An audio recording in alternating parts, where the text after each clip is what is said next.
Where's the first match is freaking Broly. And you guys pick anyone else besides Broly. There's so many other Raiders, bro.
Need to get some cubes quick.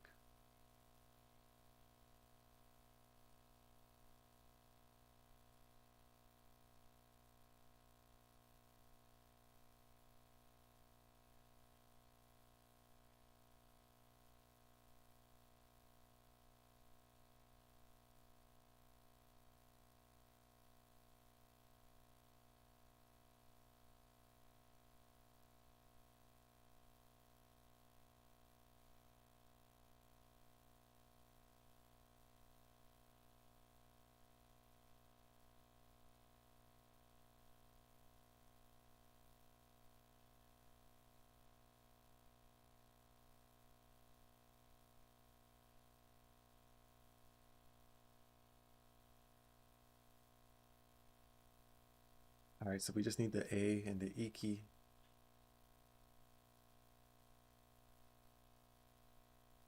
So I need to find some cubes.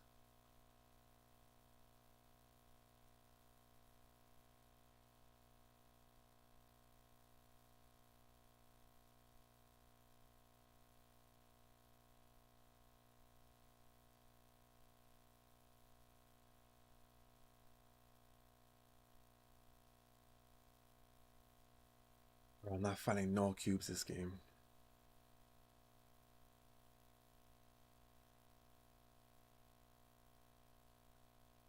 Holy. Probably just gonna stay level 1 the whole match. He's planting that key. I'm gonna go look for that E key.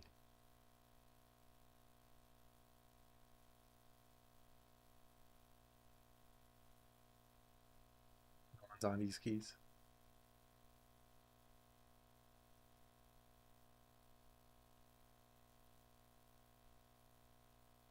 Bro, out of all people, why are you aiming for me?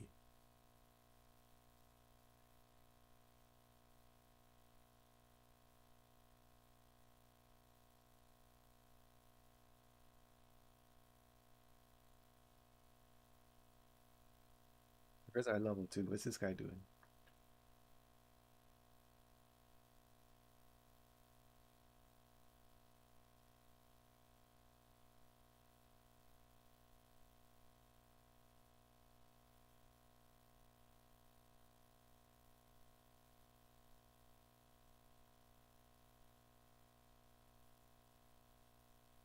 I don't know what these guys are doing, but they're not doing shit. Look at them.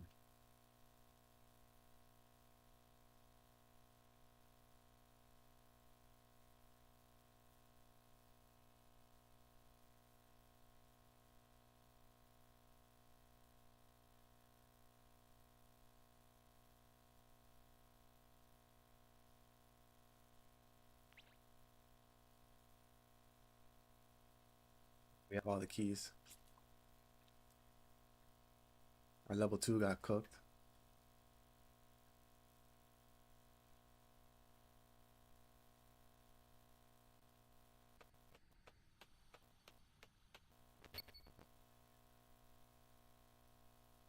No one's on the D key.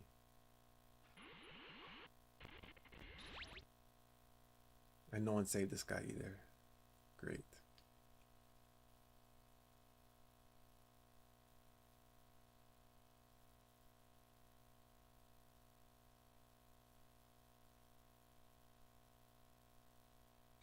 Seems like we're not playing to win, we're just playing to play, bro.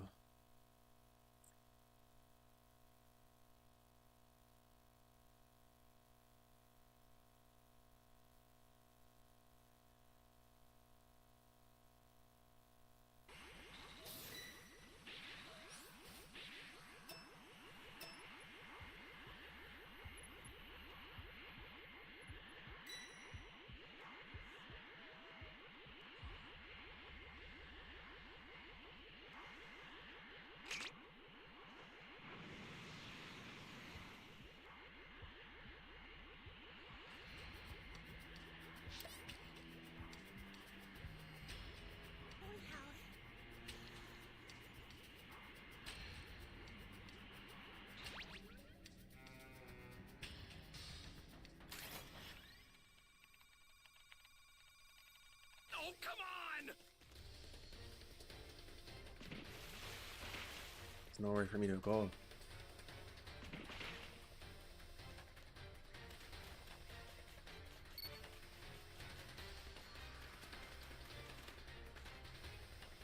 Make it. Oh, he made it. Access the startup system from the central area. Just a little more to go, then you're done. Flying Nimbus! The super transfer is headed your way. Take it now. I don't even know if I can save this guy. He's too far.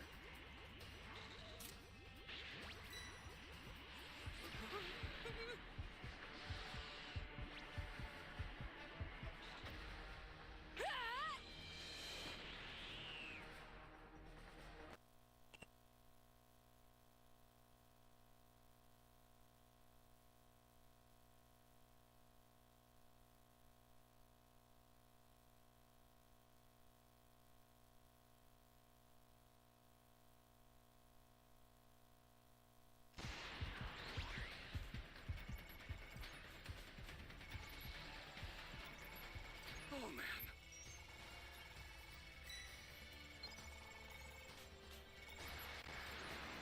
Stay calm. Stay calm. Ah! Here comes the thing!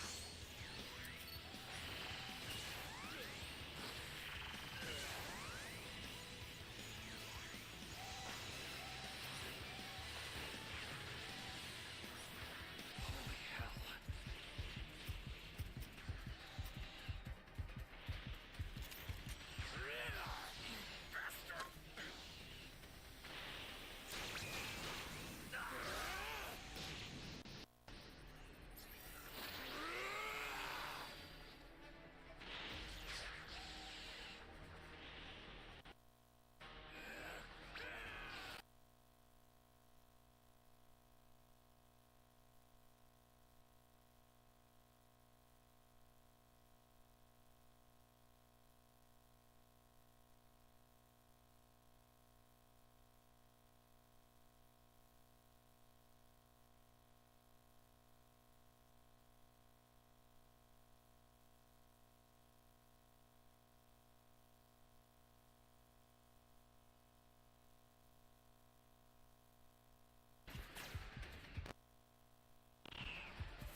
You're done!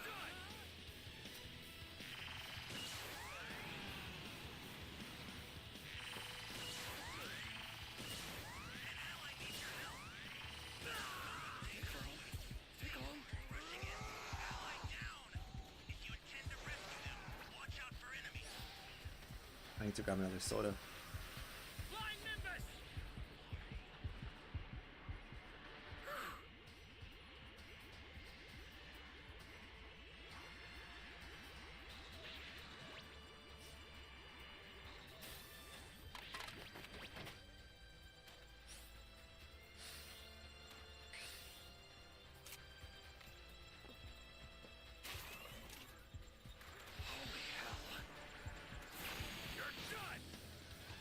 look at how much damage this guy did.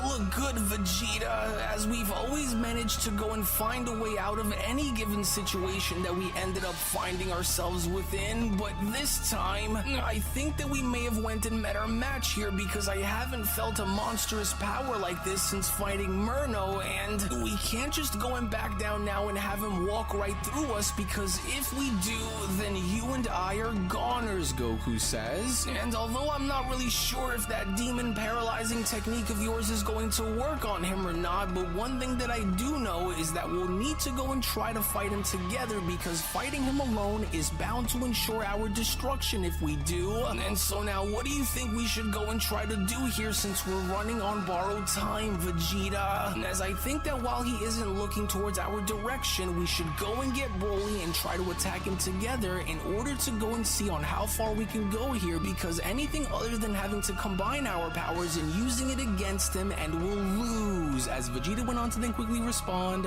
As painful as this is to admit, your instincts are right with this one, Kakarot, and so if we're going down, then it won't be alone or without a fierce struggle and having us do what we must in order to try to stop him, and so we'll need to try and regroup with the others and coordinate now carefully, otherwise we are goners if we don't. Which moreover, on the other side, as Whis was then shown quickly getting into fighting position whilst holding on to the third and final configuration cube, was when Whis went on to then quickly respond, well, you may go and try, but I will not allow for you to go and lay claim over this cube, especially not while I am currently within possession of it, you aren't, Whis adds, and if waging a war against me is going to be something that you are going to be looking forward towards in attempting to try to pry it away from me, then go right ahead and be my guest, because you aren't— oh no, that bastard doesn't. Beast Gohan then went on to quickly rush on from behind and charging towards Raijin directly, and as I'll go and take it from here while you go and look after and help the others in the meantime, Whis. But even with Gohan's best attempts in having to be shown attacking Raijin, there was nothing that Beast Gohan was able to remotely do that even came close enough in having to affect Raijin, as Raijin then went on to quickly respond, you pathetic child, do you truly believe that your youthful courage holds any real weight against my overwhelming power? Because it doesn't, as your naive bravery only hastens your own demise, for your efforts to go and stand against me will also backfire, Raijin continues, no matter how hard it is that you go and try to push back against me, as I am going to savor every little moment in having to break your spirit piece by piece, until the very concept of the resistance that you used to go and fight for is torn from your feeble mind, as only then will you truly be able to comprehend on what it means to lose everything, Raijin adds. But while your stubborn resistance is infuriating, I will rip that very pride that you hold so near and dear to your heart along with your bravado away from you, piece by agonizing piece, until you ultimately come to learn your lesson, Saiyan. And since you appear to be using brute strength in attempting to try and make your way into punching right through me in hopes of having any of these feeble attacks actually hurt me, Raijin continues, why don't I go and simply show you on what I mean, since you don't appear to understand and would much rather need for me to demonstrate on what exactly it is that I mean, Saiyan. As demonstrate Raijin did, because with one singular punch, as Raijin was from that point then shown having to completely break apart and shatter Gohan's cranium alongside with his jaw, was when Raijin then went on to quickly continue, and so now let this go and serve as being a painful reminder, whether you go and live long enough to endure and survive this, or perish within these moments of having me go and break your face, as you were never any threat to me to begin with, and so now away with you while I have much bigger and far more important matters to go and attend to at the moment, Saiyan. But it was only within these very moments, unbeknownst to Raijin, as Broly, Goku, and Vegeta were then shown charging up their most powerful attacks behind him, was when Goku then went on to respond, "Let's hurry, Broly, and you too now, Vegeta, so let's go and blast this monster using everything that we have, but just go and wait on my signal until we are to fire." And so now steady now, easy, almost there, and right there, Goku shouts. And so now let's go and blast this monster by using everything that we have, and don't go and hold anything back while we go and blast him, you guys. And so now let's hurry and go and crush this fiend once and for all and do it together. But unfortunately for our heroes, it was only just upon with their collective attack being shown having to make contact and not affecting Raijin whatsoever was when Raijin then went on to quickly respond. And just what exactly was that supposed to be, as I was already expecting for you worms to go and attempt to try and attack me all at the same time. But since I am already well aware and had prepared for situations such as these, Raijin continues, allow for me to now go and show you Saiyan mortals on how to go and get the job done properly. To which it was only just upon with Whis now being shown having to catch Gohan from within the sky was when Whis went on to then quickly respond, "Oh, now there, Gohan, as I will go and take care of you from here on, for I can sense that you are now no longer without a pulse, but I won't allow for this to be on how this is going to end for you. And so now please just go and try to stay with me," Whis went on to then catch Gohan by responding. Oh goodness, because had I went and known and had foreseen the depths of Raijin's strength, then perhaps I could have went and prevented such a catastrophic war here against them, and so I need for you all to please forgive me. And as your safety now rests entirely upon my shoulders now, as I vow to guard you all closely in ensuring your recovery and survival while I search desperately for any means of halting Raijin's rampage permanently in the meantime. And while I know that things don't look as though they are all too great for us from within this very moment, I just need for you all to simply hang in there and stay with me, Whis says. To which it was only then during this time, as Goku and Vegeta were then shown rapidly having to approach Raijin from behind and attacking him, was when Raijin then went on to quickly respond, "Yes, there we are now, and with 3 of your strongest allies down and brought down with ease on top of it, the only ones left who stand in the way of having me reach that angel in obtaining the 3rd and final configuration cube are the 2 of you." As Whis went on to then quickly rush on over towards Broly's direction by then responding, "Oh goodness, well at least you are still alive and with us, although barely, Broly, but I must hurry and bring you all to safety while I still can, and that is simply because we will need you in the meantime, and so you cannot go and perish on us now," Whis continues. "For never did I ever go and foresee for a moment where my guidance and protection would falter so dramatically, but I will not let this go and be the last of your days," Whis continues. As with Raijin's brutality being unparalleled, with his fury being unlike anything that we have ever encountered before since having to go back and having to wage war against my fallen brother Murno, or there must be a way around him somehow, as even in failure an angel's duty persists, as I vow to go and heal and protect you all to the best of my ability, and as you will all go and remain safe with me until I have formulated a plan on how to go and counteract his terrifying approach against us. And even though I may not be entirely sure that this is actually going to go and work out there against him, Whis adds upon having to be shown placing Gohan down next to both Beerus and Broly, and I still have to go and try, even if it ends up making the slightest bit of difference in buying us a bit of time. To which all the while back over with Vegeta and Raijin, it was only within those very moments as Raijin was shown having to grab onto one of Vegeta's punches before having to retaliate was when Raijin went on to then quickly respond, "Your stubborn refusal to acknowledge reality grows tiresome, Saiyan, so shall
Sick of these guys, bro. Why do they piss me off every day?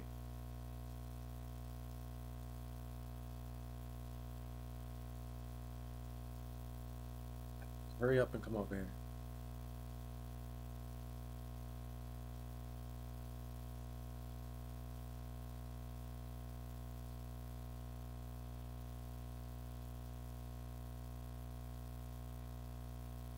Someone found the sea key.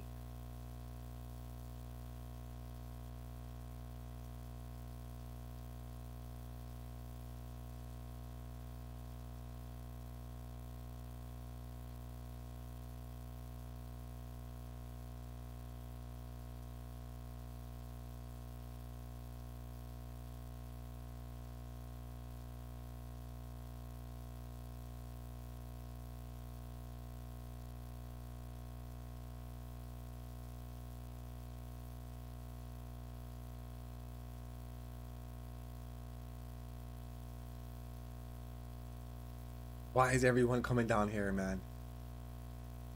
This is not a chill spot.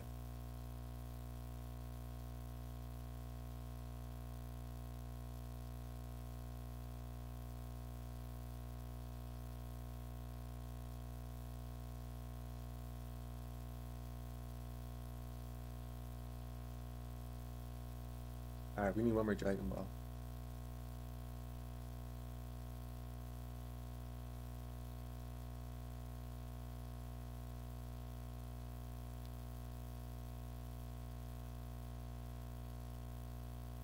Found it.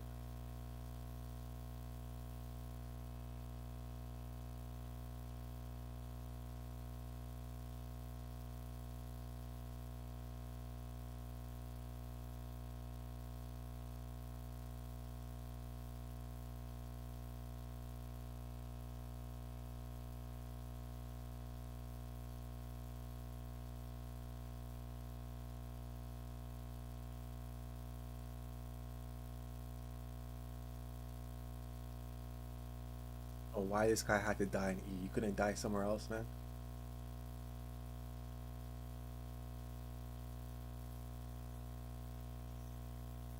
That guy needs to go summon.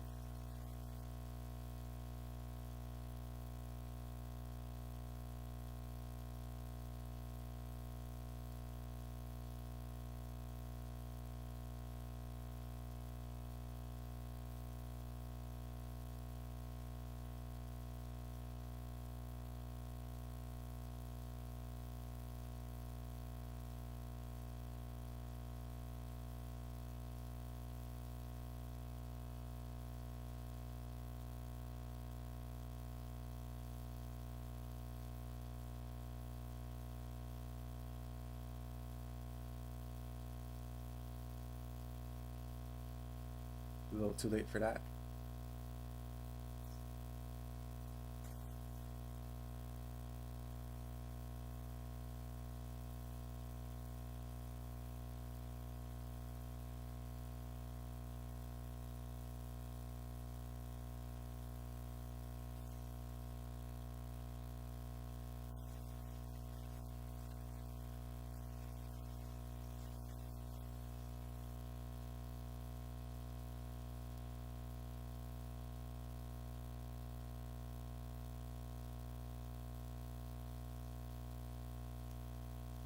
WD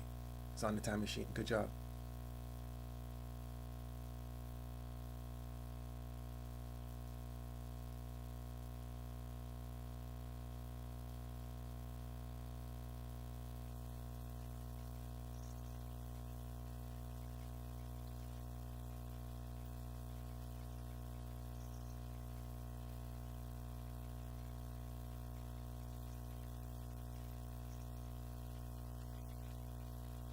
The level 4 goes down a little bit more. I'll go help.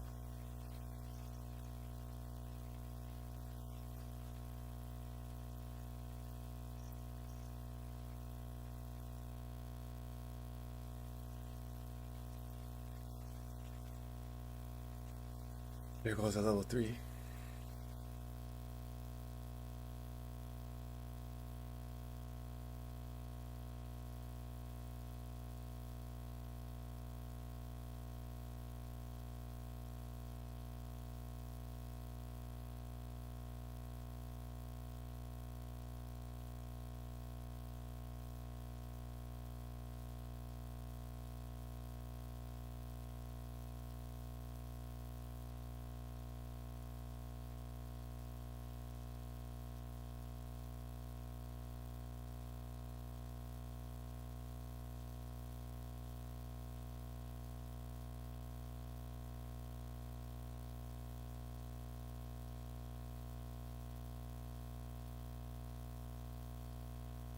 Looks like we might win by time machine. Because he's not even coming over here.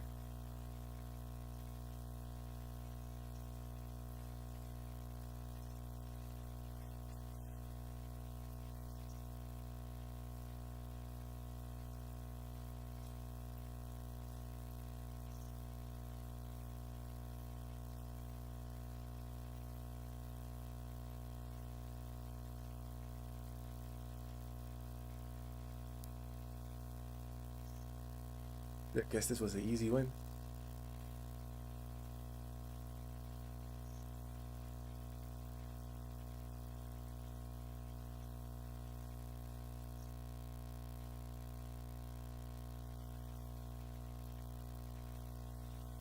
Yeah, this Broly player was trash.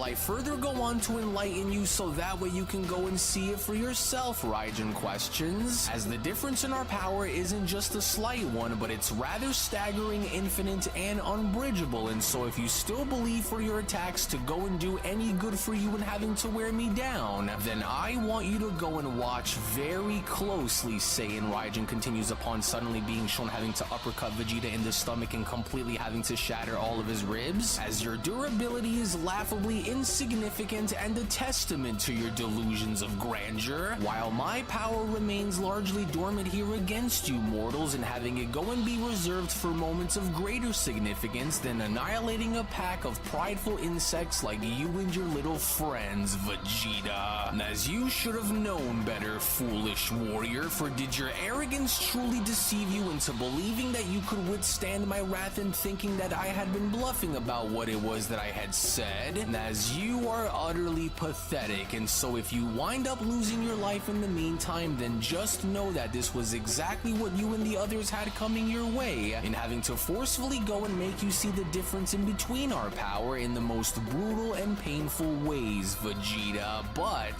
this doesn't end with you, Raijin continues upon now being shown surprisingly grabbing onto Goku's neck as Goku was trying to ambush him from behind. And lastly, then there's you, Universe 7 so-called legendary Saiyan warrior who is commonly referred to as Son Goku, a man whose very nature itself cannot help but continue to lead him down the path of sorrow and destruction, Raijin adds. But just go and now take a look all around you here, Son Goku. Look how far your precious comrades have fallen in attempting to go and stand against me, only to have failed in having to do anything to actually go and make a difference in stopping me, Raijin says. And for what it's worth, Murno's incredible battle power wasn't the only thing that I had acquired after having my Dark Master's wish for his essence to go and be merged within my own, but I also just so happened to wield his battle memories as well. And because I was able to go and retain his battle memories, I am already well aware of every trick and every strategy that you will go and try to attempt to go and use here against me, which simply isn't going to work. And deep down, unlike how it was when Murno had you within his vices, this time you aren't going to be so lucky to go and make it out of this alive like how you were shown having to do with Murno, Goku. But the only difference being is that you were never my primary target to go and begin with, but instead it was that third and final configuration cube that Whis holds within his person that truly has my full and undivided undivided attention, Saiyan. Then so once I go and finally lay claim to the third and final configuration cube will be when everything will change forever, Raijin says. Because why stop in simply having to rule over one multiverse when I can go and rule over them all and expand my legion across an infinite and endless space of timelines and realities in having to conquer them all, Raijin adds. And so how exactly will you try to go and stop me when all of your reserves are out of reach, Raijin questions, because with both of the Omni Kings along with the Grand Minister out of the picture, what hope could you possibly have to actually win here, Raijin continues, because the answer to this very question is but a simple one, and that is absolutely nothing. There is nothing that you could possibly go and hope for that will stand in between us that will ultimately win you the day here against me. And once I am to go and find out on what exactly lies beyond the other side after assembling all three of those configuration cubes, the final phases of my long-awaited and long-desired plan will finally at long last be completed without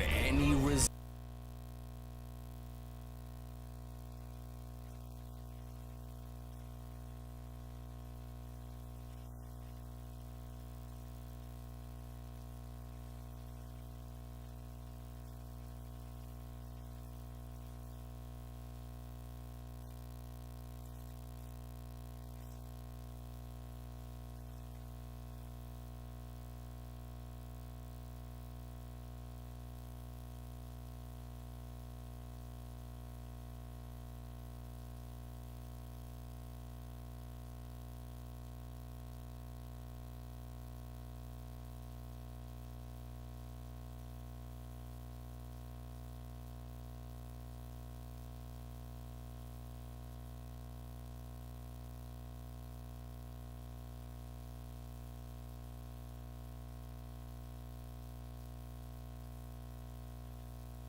Fortunately, don't have a power key radar or a civilian radar.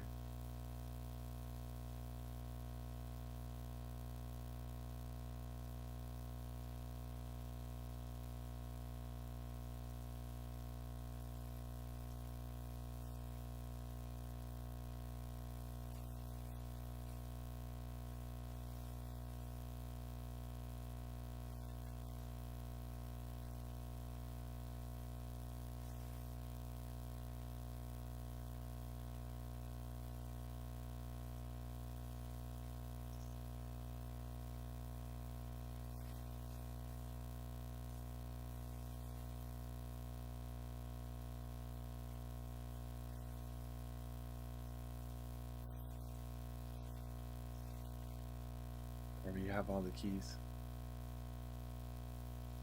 Just have to make sure we set them quick before this guy gets his level 3.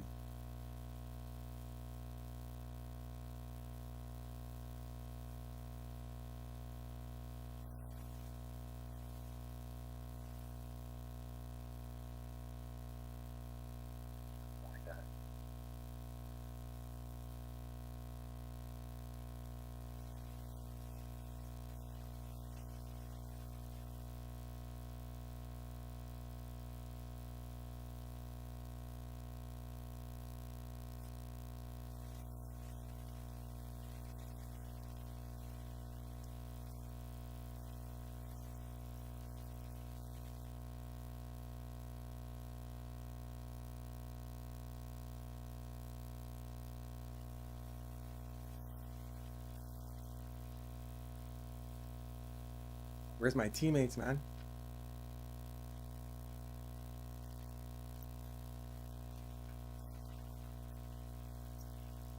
Am I the only one in E, bro?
Look at this guy's in C, absolutely whatless. This guy's in C, absolutely whatless. This guy is swimming in A, doing nothing, absolutely whatless. This guy's in C, absolutely whatless. Bro, we're supposed to be trying to win. Resistance as a dire and desperate Goku then went on to quickly respond. And that's where you're wrong, because so as long as there are those of us who still are powerful enough to go and stand against you, then there will always be a way for us to try and find a way to win. Even if that means in having us stake our lives on the line to go and do it, then we will gladly go ahead and do just that. And so you don't scare me, because I have watched monsters like you come and go, and just like the rest of them, you will also go and fall alongside them too. As Raijin then went on to then quickly respond, oh, is that what you think is going to happen now, do you? How utterly delusional, for you mortals truly are the god's greatest mistakes to date, Raijin adds, as the very fact that these so-called deities have went and stooped this low as to go and rely on its mortal warriors to fight and protect their sacred balance is not only laughable, but it is just disgusting. And if you truly insist that you and your allies are indeed powerful enough to withstand my wrath into thinking that you can actually beat me, then why don't I just go and take this time to further remind you on exactly why these fantasies you have in defeating me are but a pointless dream, saying, oh, Kakarot, we have to try and figure out of a way to blindside him, because if this continues to go the way that it is, then we aren't going to last much longer out here if he continues to go and treat us like this, Vegeta says. And so we'll have to try and find another method to go and attack him with, because if we don't try and use something like fusion or any other counterattack to stop him in his tracks, then he'll tear us both apart, and he'll do it without breaking a sweat against us. And so hurry and try to use your instant transmission technique so that way you can go and break free and get away from him. But then it was only just before Goku was able to do so within these very moments was when Raijin was then shown having to grab onto the top of Goku's skull by then responding, oh no you don't, for you aren't going anywhere, and so don't even think about attempting to try to go and bypass me and aiding your friend here next to you, because you'd be wrong to go and assume that I would allow for either one of you to slip by me without having me catch on to you. And so to ensure my position, allow for me to go and put an end to your miserable struggle by putting you in your rightful place and giving you a reminder of where you mortals belong, Raijin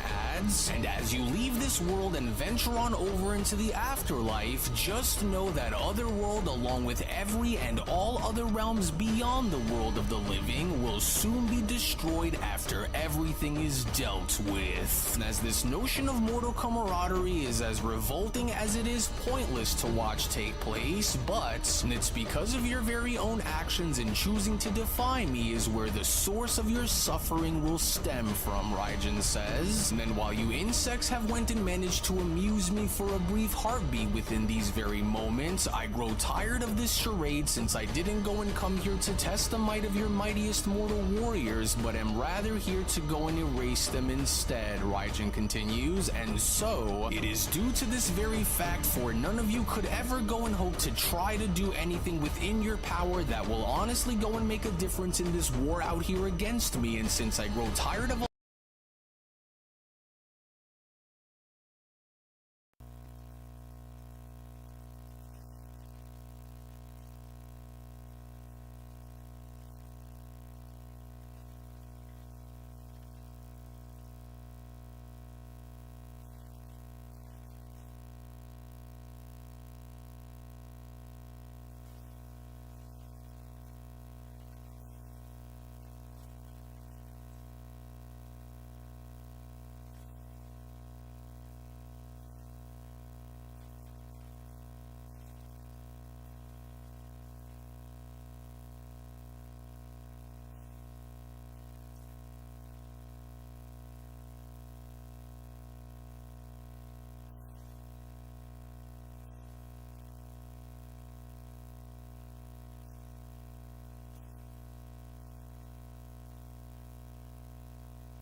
You're not in the open, so that one sucks.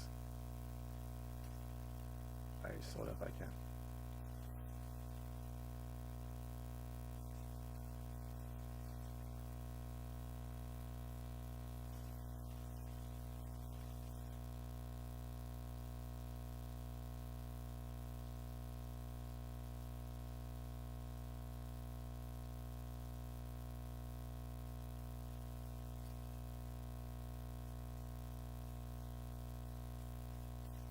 Need to find a shield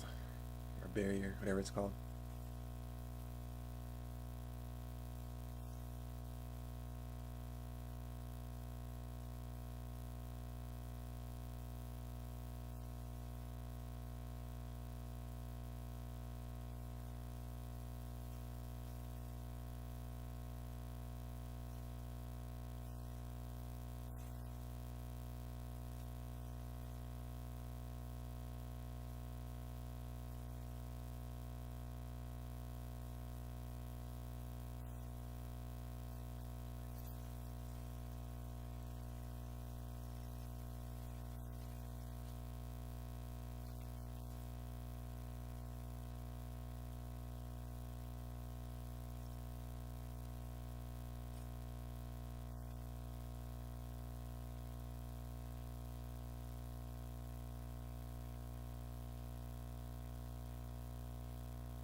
What's taking these guys so long to set that C key?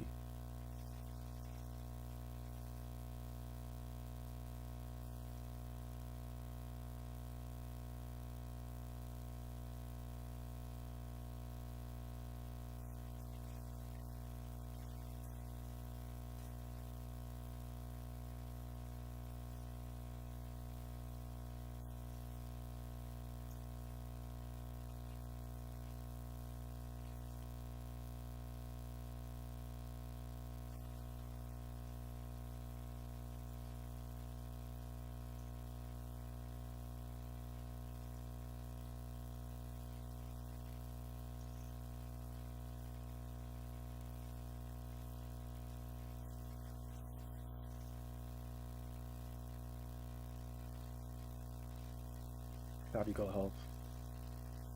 We're 100% on the time machine, so.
I'm gonna just run back to the time machine real quick.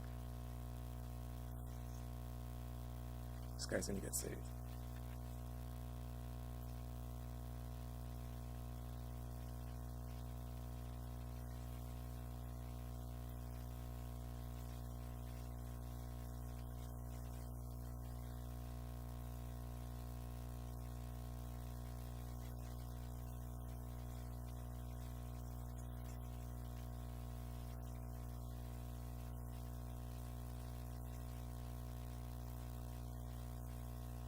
Looks like he gave up.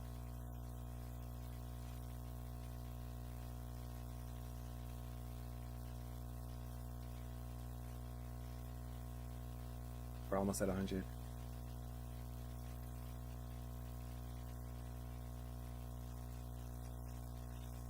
We got this.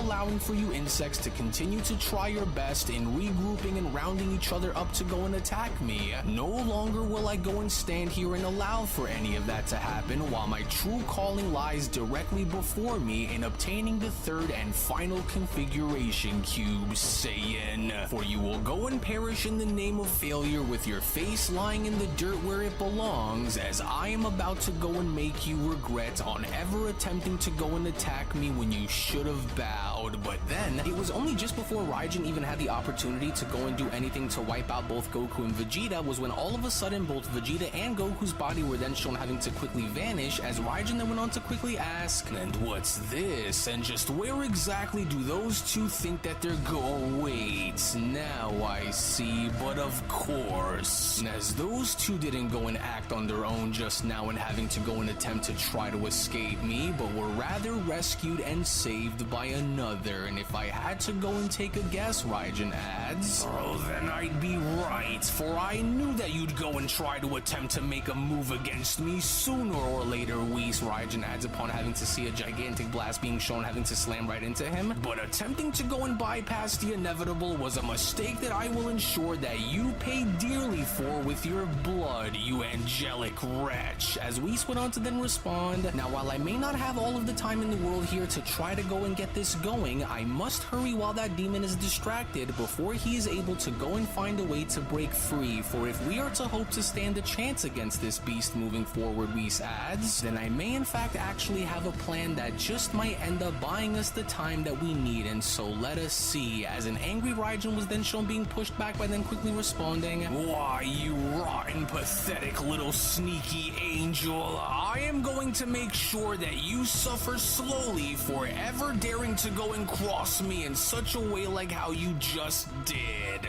Alright, now everyone wake up immediately and listen very, very carefully, for there is no room for hesitation after this, since my attack won't be strong enough to go and hold Raijin back for more than just a brief moment. And so because of this, you must quickly begin to regain your senses and rise to your feet at once, because I may not be able to go and have another chance in having to go and do this. And so I will need for you all to go and pay very close attention to what it is that I'm about to say, because we only have this one final chance left to counter Raijin's sinister plans, as our lives, this universe, and everything you cherish depend on how swiftly and effectively you go and follow my instructions, Whis continues, as there is no room for doubt or deviation here, and so I will need for you to go and follow my instructions exactly as I go and tell you, or we will end up losing everything that we have been fighting so extremely hard to protect, which is why I will need for you all to listen very closely, and I mean all of you, as I am hereby only doing this because I am left with no other choice, for I cannot risk in having to be captured with this relic on my persons, and especially with Raijin watching and listening to everything very closely. But if we go and act now while his focus is on me, then we may in fact actually be able to go and find a way to buy just enough time in figuring out of a way on how to free the Omni Kings and locate the Grand Priest. And so what I am giving you is one of the 3 configuration cubes that Raijin is desperately attempting to try and acquire, Whis adds, and if that monster is able to somehow find a way to obtain it, then the very balance of the reality as we know it will spiral into irreversible collapse, and we will all be destroyed. But not only do these configuration cubes hold the power to go and affect our multiverse if Raijin were to go and somehow get his hands on all 3 of them, but they also seem to have the power to affect the Omniverse as well, Whis adds, which this in and of itself is an infinite and ever-expanding plane of existence that is home to not just our multiverse, but thousands of others, Whis adds, and if all 3 of these cubes are to be gathered and combined into one, will they only open the gateway into allowing for anyone who combined them to go and cross over into their unknown domain, Whis says. And so now to go and avoid in having him ever have the chance to go and attempt to lay claim over this cube, Whis adds, you must go and do what you can to ensure that this cube stays beyond his reach, as that alone will be enough to stall his ascension while we go and figure out on how we can go and get help in having to find and locate the Grand Minister, as well as being able to set the Omni Kings free from their imprisonment, Whis continues, as with the other remaining angel attendees all stationed by my command on behalf of the Grand Minister to guard their universes in not stepping out of their governing worlds lest they risk in having their universes be completely destroyed and taken over and wiped out by Raijin's army, we will have to go and make do with what we can in keeping that configuration cube as far away from that lunatic, while I keep his attention preoccupied with me here in the meantime. Wait, so hold on, you are leaving us in charge and going and taking care of this thing? But what exactly do you think that we ought to go and do here to ensure that this thing is kept safe and away from falling within the wrong hands, Whis? With Whis responding, well, whatever you are all about to go and do, it must be done with the absolute fullest extent of your powers in having to do so, for we must not go and let this relic fall within Raijin's hands, which is why I will go and engage with him while you are all left with this mission and figuring out on what to do moving forward, as your mission by now should be very clear, because while I can't go and promise that I will be strong enough to defeat him, Whis continues, I can however go and promise to at least go and keep his attention locked onto me while the rest of you are left to plan, as without the aid of the Grand Minister or the Omni Kings, we are now left to go and think of a way to go and free them while attempting to also hide the relic which Raijin seeks, Whis continues, and don't worry about me while I'm out there, and so just figure out of a plan and having to keep that cube away from him while we go and use these final moments to think of a way out, and fast, Whis says, and if this is going to be the very last time that I am able to go and see you all, Whis adds, then I want for you all to go and remember as to the causes that you are choosing to fight for, and to remain as united as you possibly can, as without the aid of your fellow allies in battle, we are hopeless to go and survive against him, Whis adds, and so I hereby leave the rest in your hands while I go and deal with this demon on my own, Whis went on to then shout upon being shown dashing towards Raijin, and while I promise that I will not rest until I am to see that you are to be dealt with in the meantime, Raijin, and if you just so happen to want that cube as badly as you claim to want it, Whis adds, then you will have to go and pry it from my lifeless, cold, dead body if you wish to go and achieve your ultimate plans of destruction, which I can only go as far as to assure you here and now that you will not be successful in having to go and accomplish. And so whether I am to go and prevail here against you or perish by your hands in this battle, I will never allow for you to go and bypass through my efforts and having all of this end within your favor. However, it was only just upon with Whis being shown having to tackle Raijin through one of these said portals, as Raijin had then gone as far as to now bring Whis back on over into the demon realm and having to give himself the home field advantage, was when Raijin then went on to quickly respond, and do you honestly think that any of what it was that you had just mentioned is supposed to somehow go and scare me? Please. And as you are indeed very brave for someone who is left to go and deal with the most dangerous existing entity that the multiverse has ever seen, and having to have you do this all alone, and especially in knowing that without the aid of your angelic siblings to go and stand here alongside you, and because of this, the fight that you are willing to try and wage here against me will be as one-sided as you can imagine for it being, because as skilled as you are and as powerful as you may be, Raijin continues, with your brother's memories and battle power coursing through my very body, you will never go and find your way out of my clutches, especially since I now know that you are the one who carries the final configuration cube that I seek,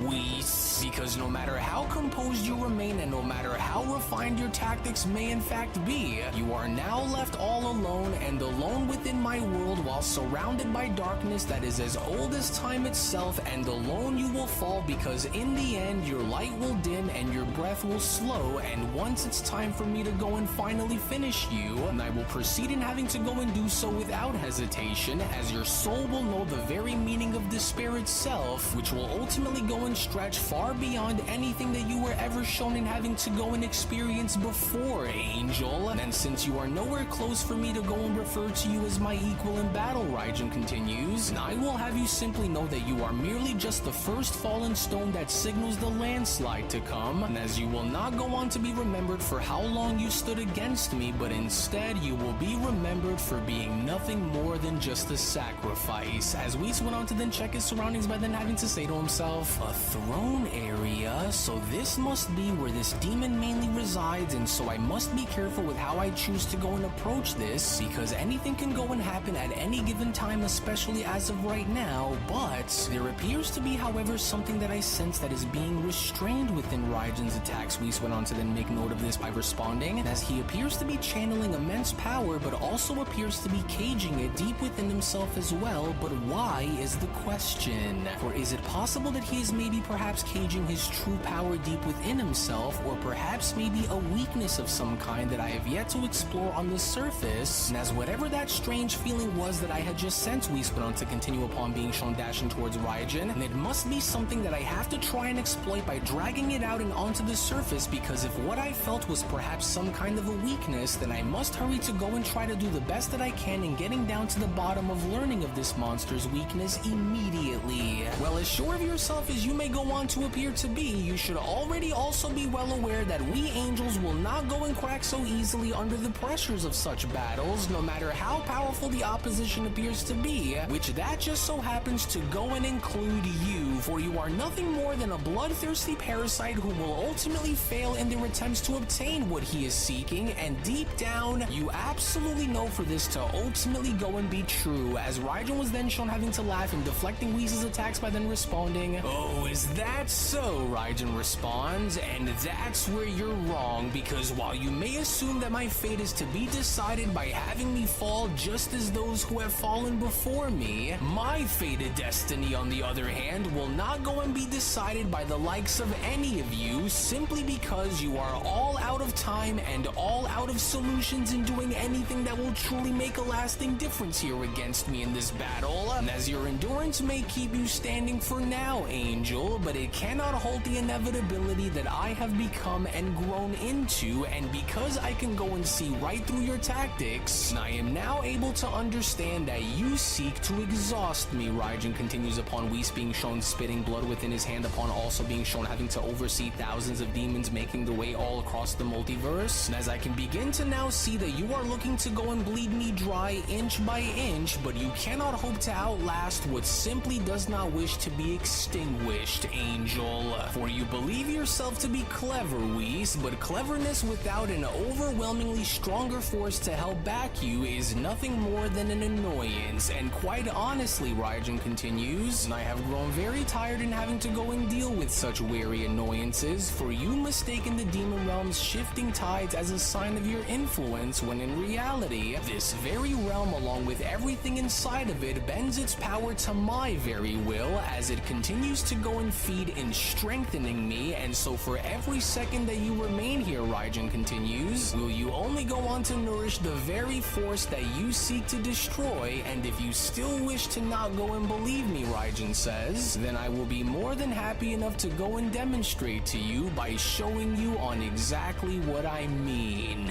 To which it was only moreover within this very moment back within Universe 7 on Beerus' planet, as the others were beginning to discuss of a plan in trying to hide or get rid of the configuration cube that they were in possession of, as Gohan then went on to quickly respond, "So now, any idea on what you all have in mind in having to go and help get that thing and keep it as far away from that demon as possible?" Gohan questions. Because if this is the very relic that Raijin is desperately trying to go after and obtain, then should we go and try to destroy it in hopes of maybe having it work within our favor or something? With Vegeta responding, "Well, our mission was to go and hide the relic and not destroy it, Gohan, because if Whis had wanted for the cube to go and be destroyed," Vegeta says, "then I have no doubt that he would have went and done it himself, and so we will have to go and somehow find a way to remain in control of it until another opportunity is to present itself, and so I say that we go and take this fight back to Earth, where we can ultimately go and have the others join in having to aid us in case we are to go and be outnumbered in the meantime." As Beerus went on to then quickly chime in, "Well, the boy is right, and so I say that we go and take this time to go and head back to Earth, so that way we can go and keep these demons as far away from my planet that I can," Beerus continues, "in having us go and hold the line by clearing out the planet of all of its invading creatures instead," saying, "Yeah, that's actually a good idea," Goku then went on to quickly chime in, "and so we'll head back to Earth in the meantime so that we can go and have the others join us, so that way we won't go and be outnumbered," with Vegeta then having to quickly respond, "Then let's go and head back to Capsule Corp, because I can sense a great battle that is seemingly taking place out there, which more than likely means that those demons have already invaded, and so now let's go." But then it was Alright, we found a match to start in 2 minutes. As Goku went on to pull the individual out that was looking to grab hold of the final configuration cube, was when Goku then went on to quickly shout,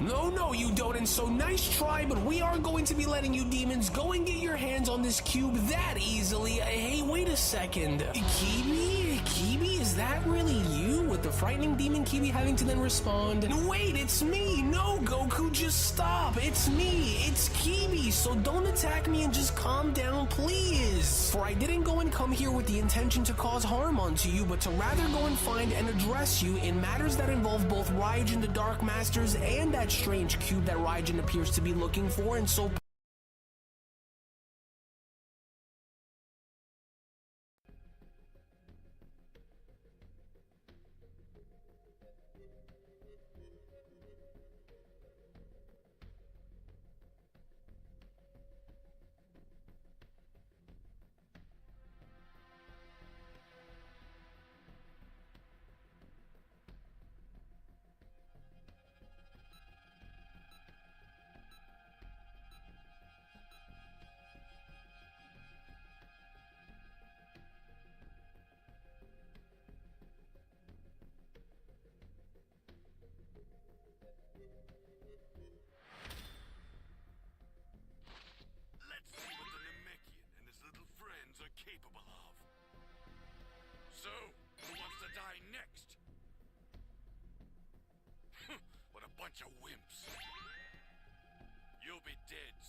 to show you the true power of a Saiyan elite. Looks like they actually planned something.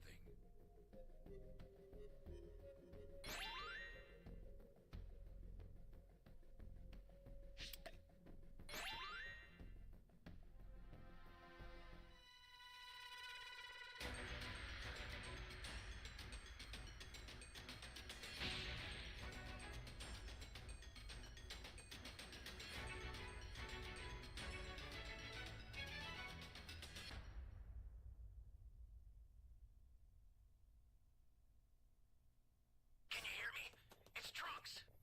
I've set a super time machine, as well as a crate of supplies. Here's how to launch. Find the power keys, then place them in the right spots. Flying Nimbus! You found a power key. Go slot it. That's a new power key. Place it now.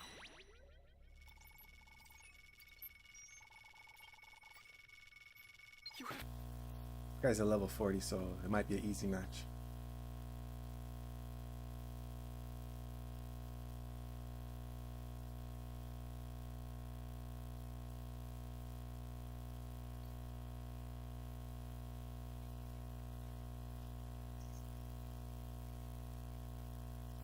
Keeps coming a little closer to me, so I don't know what's going on there.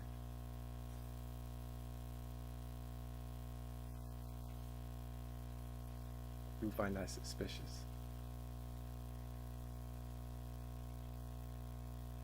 Bye, Felicia. Bye.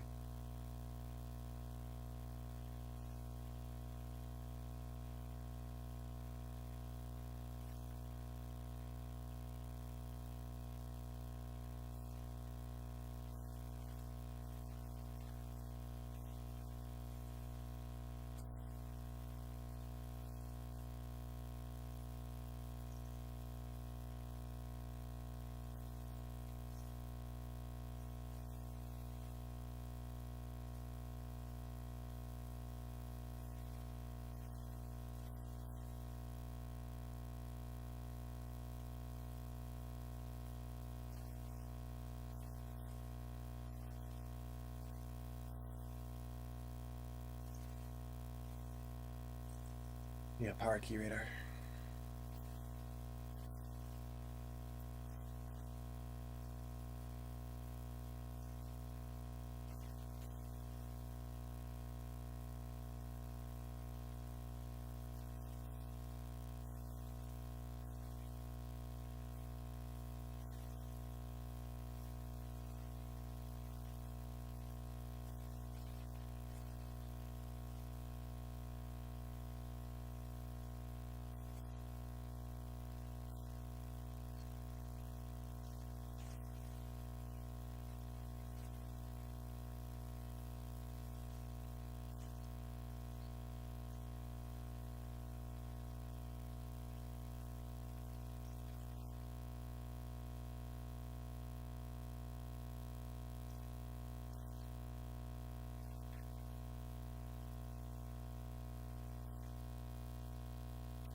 I think I saw him up there.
Hopefully someone sent that A key.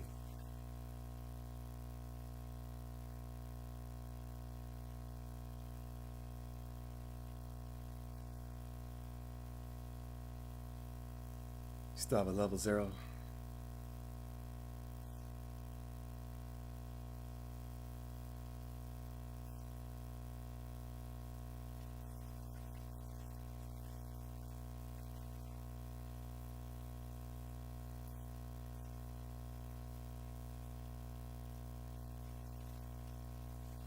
Why would you leave the Dragon Ball right there, bro?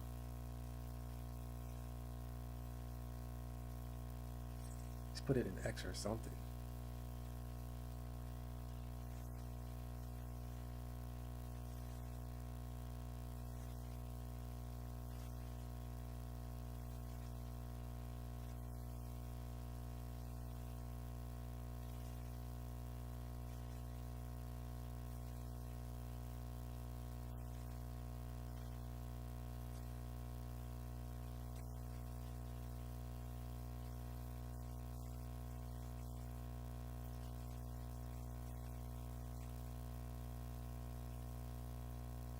Only level 1, so I can't even fight right now.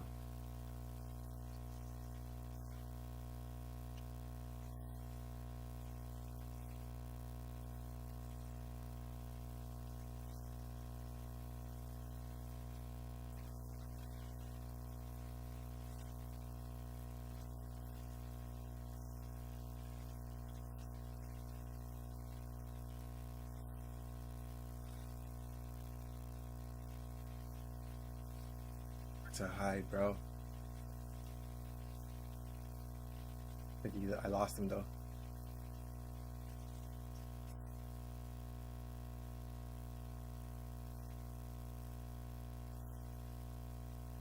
Fortunately, I don't have my level 2, so I couldn't even fight him.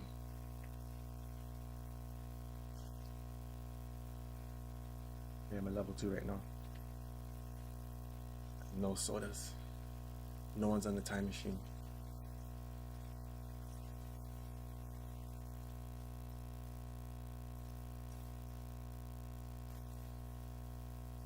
Thank you, Patrick.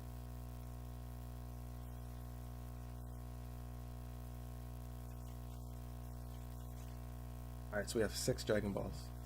I think he might have the last one.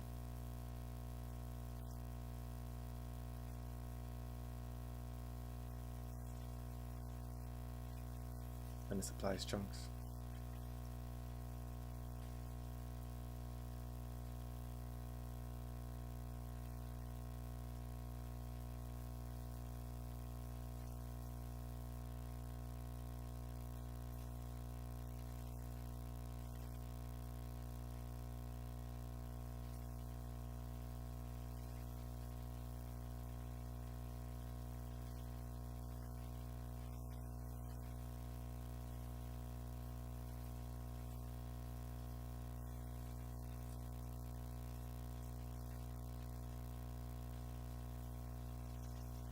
Alright, we got my Dragon Chains back. One person has all the Dragon Balls. I'll go in as a sacrifice if I have to. When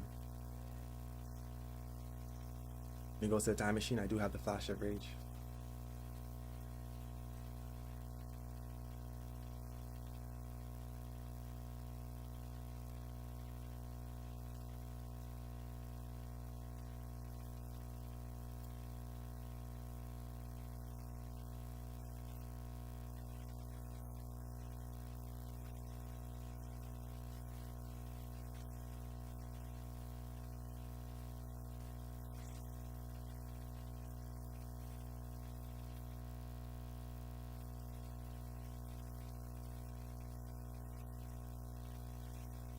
There's our level 4.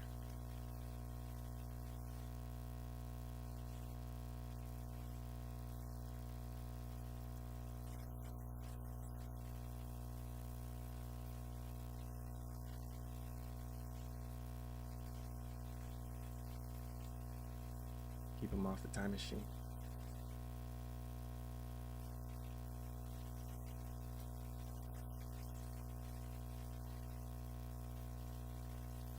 Got it.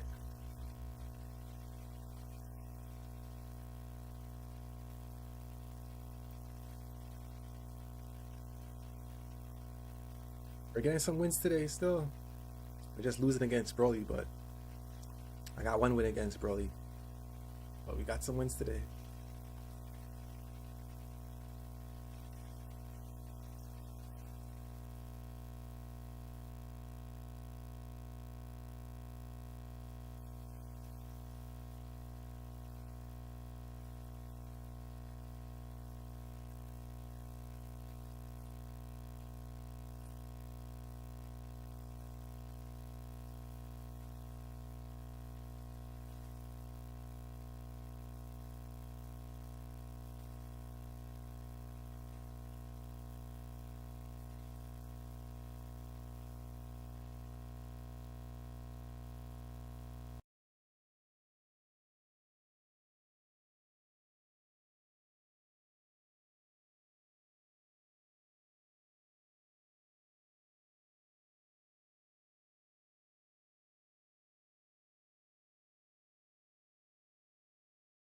Please just don't attack me, with Vegeta then having to quickly chime in. Out of the way now, Kakarot, for he must be dealt with and dealt with fast. Otherwise, there is no telling on the amount of damage that this demon is willing to go and cause if he is able to be given a chance to flee with his life, and so now move! Wait, don't do it, Vegeta. Kibi here is one of the good ones. Goku then went on to quickly plead with Vegeta by shouting. And then so just hold on for a second and don't go off and trying to destroy him when he was the one who actually went out of his way to go and send me back into Universe 7 from the Demon Realm. And then so just try to calm down for just a second here and listen to what it is that I'm telling you, because he isn't like the others, as I can go and promise that he is not. And so wait, Vegeta. You've got to be kidding me, Saiyan. Beerus went on to then quickly chime in, as if I'm going to go and allow for this pathetic little foot soldier of Raijan's to go and attempt to try and sneak back onto my planet, and only having him think that he is going to go and snatch that cube away from us and not live long enough to go and regret his actions. And so now out of the way so we can go and destroy this little demon before things go and get worse for us in the meantime, as Goku went on to then plead with everyone by then responding. Now just wait and hold on, everyone. Look, I think you guys have it all wrong, because I'm telling you that he is not like the rest of them, and that is simply because if it were not for Kibi here, then there is no telling on what would have went and happened to me while I was trapped down there within the demon realm with those demons. As it is only now because of this fact I want you all to simply go and give him a chance here, as you will all see in due time as to what I mean. And so just trust me here, because I wouldn't be going and lying to you if I wasn't sure, with Kibi responding. And your ally here is right, for I did not intend on coming here to start any trouble with any of you, but would rather attempt to try and offer a helping hand in having to help you stop Lord Raijin and the Dark Masters for good. And while I know on how this might sound, you'll have to just go and trust me on this, because while I may have been loyal to the Dark Masters and Lord Raijin before, I know now that this is not the path that both myself and many others who are just like me want to go down and follow. And while I know that you may not go and trust any of us at the moment, Kibi continues, which quite frankly you have every reason not to, but this is something that you will have to go and simply trust me on, because if you don't, then you will only be putting a far bigger target on your backs than what you already have now. And so in order to ensure that Raijin does not manage to go and get his hands on that final configuration cube, I will simply need for all of you to trust me enough in handing that cube on over to me, and allow me to go and hide it deep within the pits of the demon realm, as Lord Raijin wouldn't go and think twice about having that very cube be hidden within our realm, since he will ultimately have to come and find out that the angel no longer is in possession of the cube sooner or later anyways. And while you don't have to go and like me, as I don't expect for any of you to actually like or trust me, Kibi continues, but right now within this very moment in time, you will ultimately need someone who understands the monster that you are up against, as we were all forged within Lord Raijin's shadow, and because we all were, Kibi continues, we would be the ones who would ultimately know his judgment while creating confusion around him. And so please let me be the one to create this misdirection that buys you all the time that you need, Kibi says, for I am not asking for you to go and surrender your mission here to me either, but I am simply rather offering you all a path for us to go and move ahead, in a path that I believe that Raijin won't see coming, and having me go and buy you all the additional time that you need in order for you all to go and come up with a good enough plan that will finally be what stops them. As Goku went on to then address addressed everyone by then responding, I see. Well, even though we are all seemingly having to run on borrowed time here since there's no telling on how Whis is doing out there against him, I think that it just might be worth a shot if we go into— Have you completely lost your mind here or what? Vegeta went on to then cry out by responding, because there is no chance that we will ever allow for scum like you to go and lay claim to what that monster is looking for, because how do we know that you just won't go and turn it in for him once you have ultimately had went and tricked Kakarot here into handing it over to you? Vegeta questions. No chance, demon, you hear me?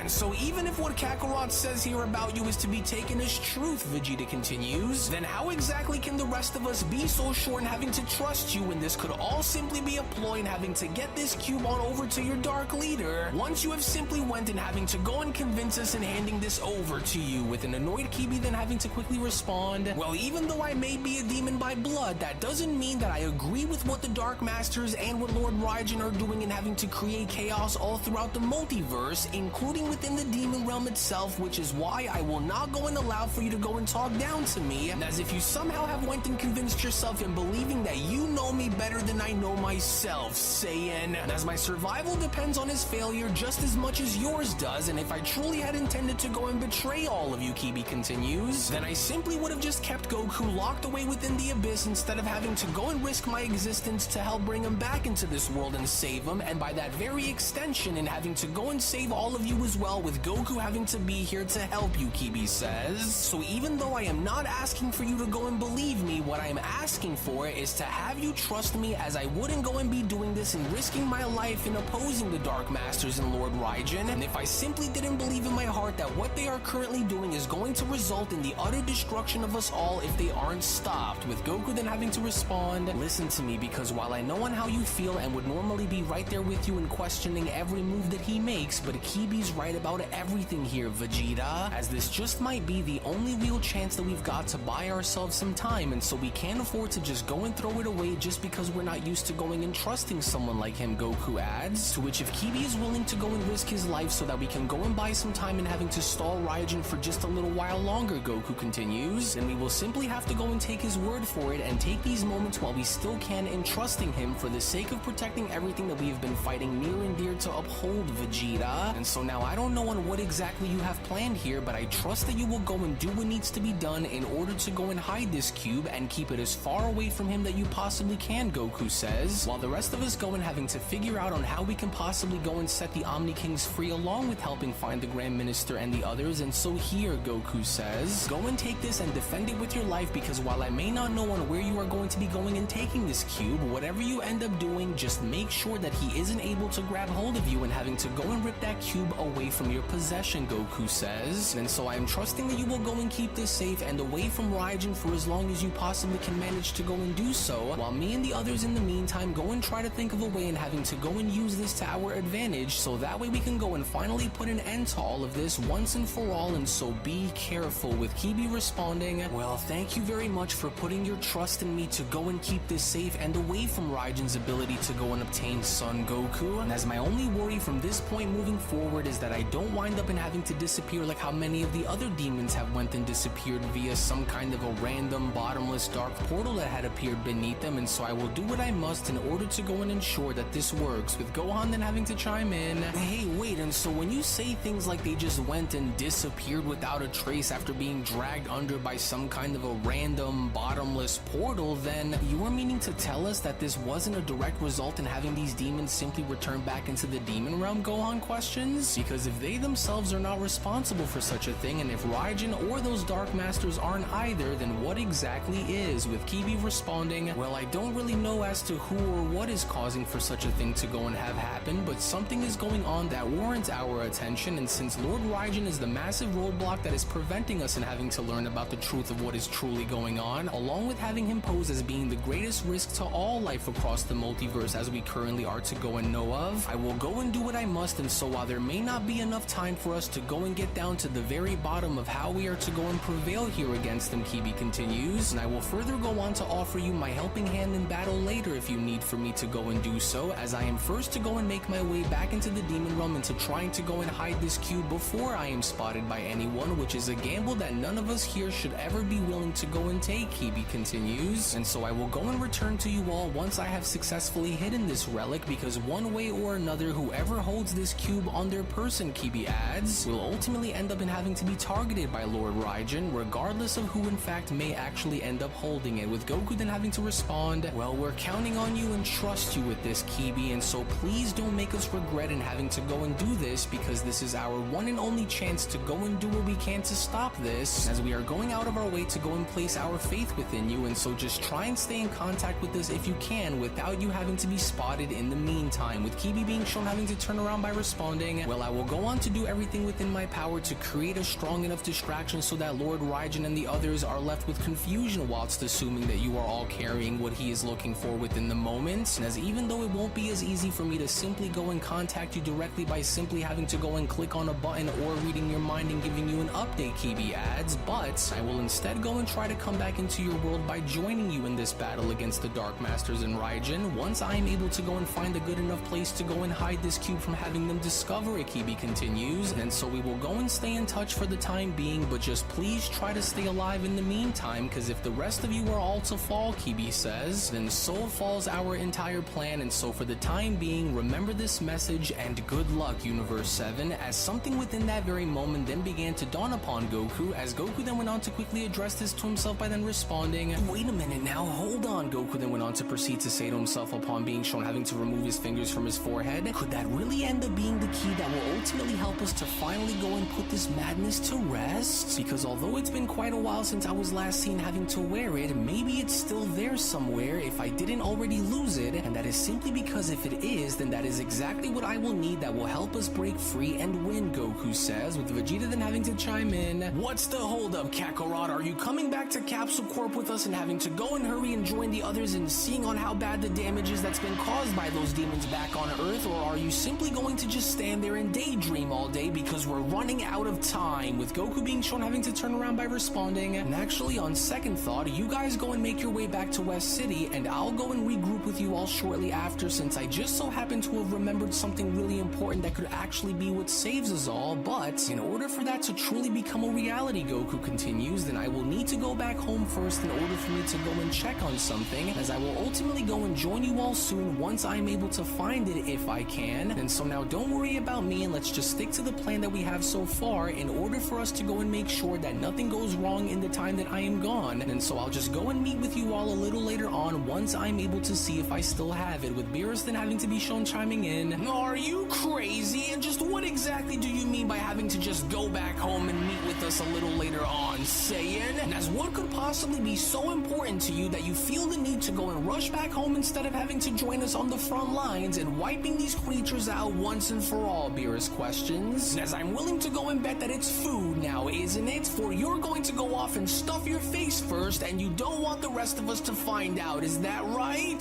Well, actually, now that you've mentioned it, I would be lying if I said that I wasn't starting to get really hungry here, but no, because as much as I would love to go and just take a quick break and grabbing something to go and fill my stomach up with, Goku says, and I'm actually going to go and look for something, and even though I would really love to go and tell you all as to what exactly it is that I'm going to be going and looking for when I get back home, Goku says, and I think that it would be best if I don't go and mention anything here at all, since we'll never truly know on who's listening in on our conversations while we're here, and so it's better to go and avoid it having to go and let the enemy in on what our plans are going to be, Goku adds, and so you'll just have to go and trust me on this one, as I promise that I will try to make this as quick as I can, and so in the meantime, just try not to wind up in having to find yourselves fighting that demon god Raijin without me if he winds up having to come back again, but I promise that I'll go and make this quick, and so I'll go and see you all back at Capsule Corp in just a few, okay? So see you all in just a bit, gotta run, with Vegeta responding, are you insane? You can't be serious right now, Kakarot, and just what exactly are you... Oh, curse that idiot, Vegeta says, as this wasn't the right time, nor was it the right condition for him to go and take a break on us just moments before having to go and leave,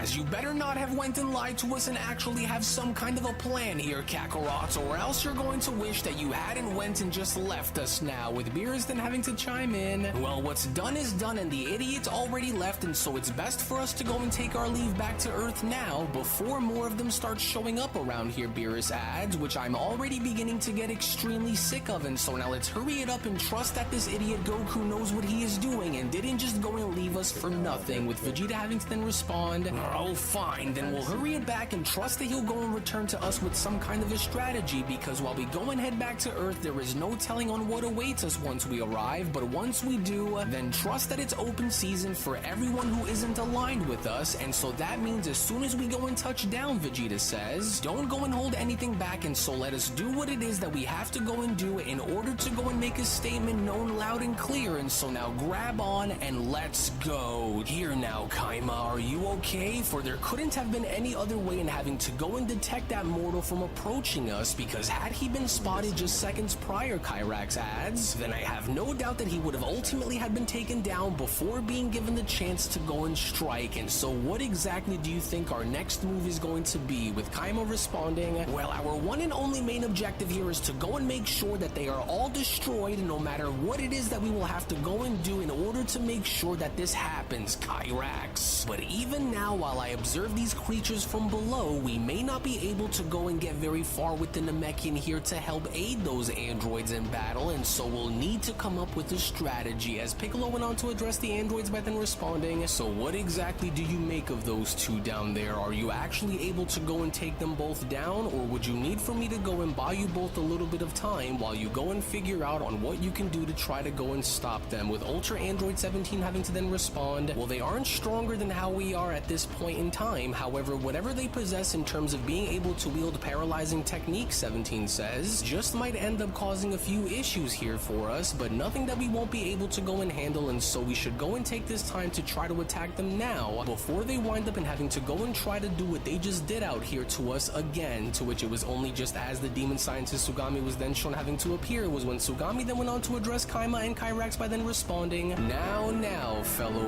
warriors, for there is no need to go and lose focus, as our battle here involving these creatures is still very much far from being over, and while I'm not exactly surprised by the outcome within this current situation here," Sugami continues, "and I must admit that by watching these insects go and get the better of even our most refined hunters is quite irritating, to say the least. But don't proceed in having to go on to look so defeated here, fellow warriors, as I had anticipated that this universe was indeed actually going to express its resistance towards us, but this too, however, will not last forever," Sugami continues, "and what I'm about to go and unleash onto them will mark the beginning of the end of Universe 7, and as well as also having this become the ultimate and perfect game changer for us moving forward, as since we had went and had sworn our very allegiance in winning Lord Raijin the day by vanquishing all of his enemies by any means, allow for me to hereby go and offer you both a helping hand of sorts by leveling out the playing field, which will undoubtedly have this battle go and lean within our favor in due time," Sugami says. "And so to our fellow enemies who look down from above, I offer you this single and final warning before having to re-engage," Sugami continues, "that while you may have went and lasted this long by enduring some of the many attacks that we had planned prior to having us arrive within your dying universe, what comes next will ultimately be something that none of you had prepared for prior, as my shadow demons from here on will ensure that you will not survive what's waiting for you ahead, but if you just so happen to do, then you will never go on to live to see another day in being the same as you are right now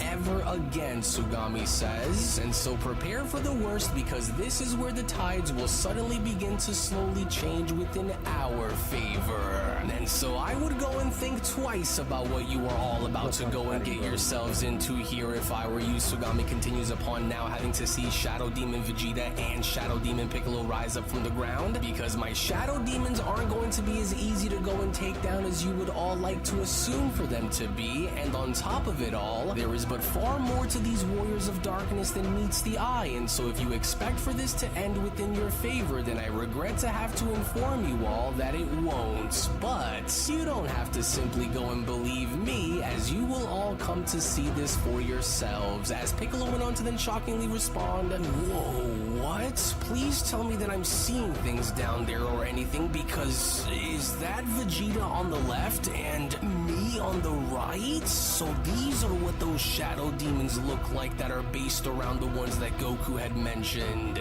Wait a second, Ultra Android 18 went on to then quickly interrupt. And so are you telling me that those demons can literally go and make copies of us through having us appear through those forms seen down below? As Sugami then went on to continue, oh indeed, but why stop there when we are only now just getting started, am I right? And so just in case if you truly thought that my shadow demons here were going to be all that I was going to go and bring upon you all here today, then you might want to go and turn around and double down on your collective efforts here against us, Sugami says upon having to be shown spawning yet another Leviathan and being shown grabbing onto both 17 and 18 with Piccolo being left speechless. And as I hereby want to go and introduce you all to one of the many Leviathan giants that dwell within the demon realm, which I will guarantee you all here and now that you will not be strong enough to go and survive against. Rose, you've got to actually be kidding me here, Piccolo shouts upon being shown charging up for his special beam cannon. Oh, well, no time then, and so hang in there, you two.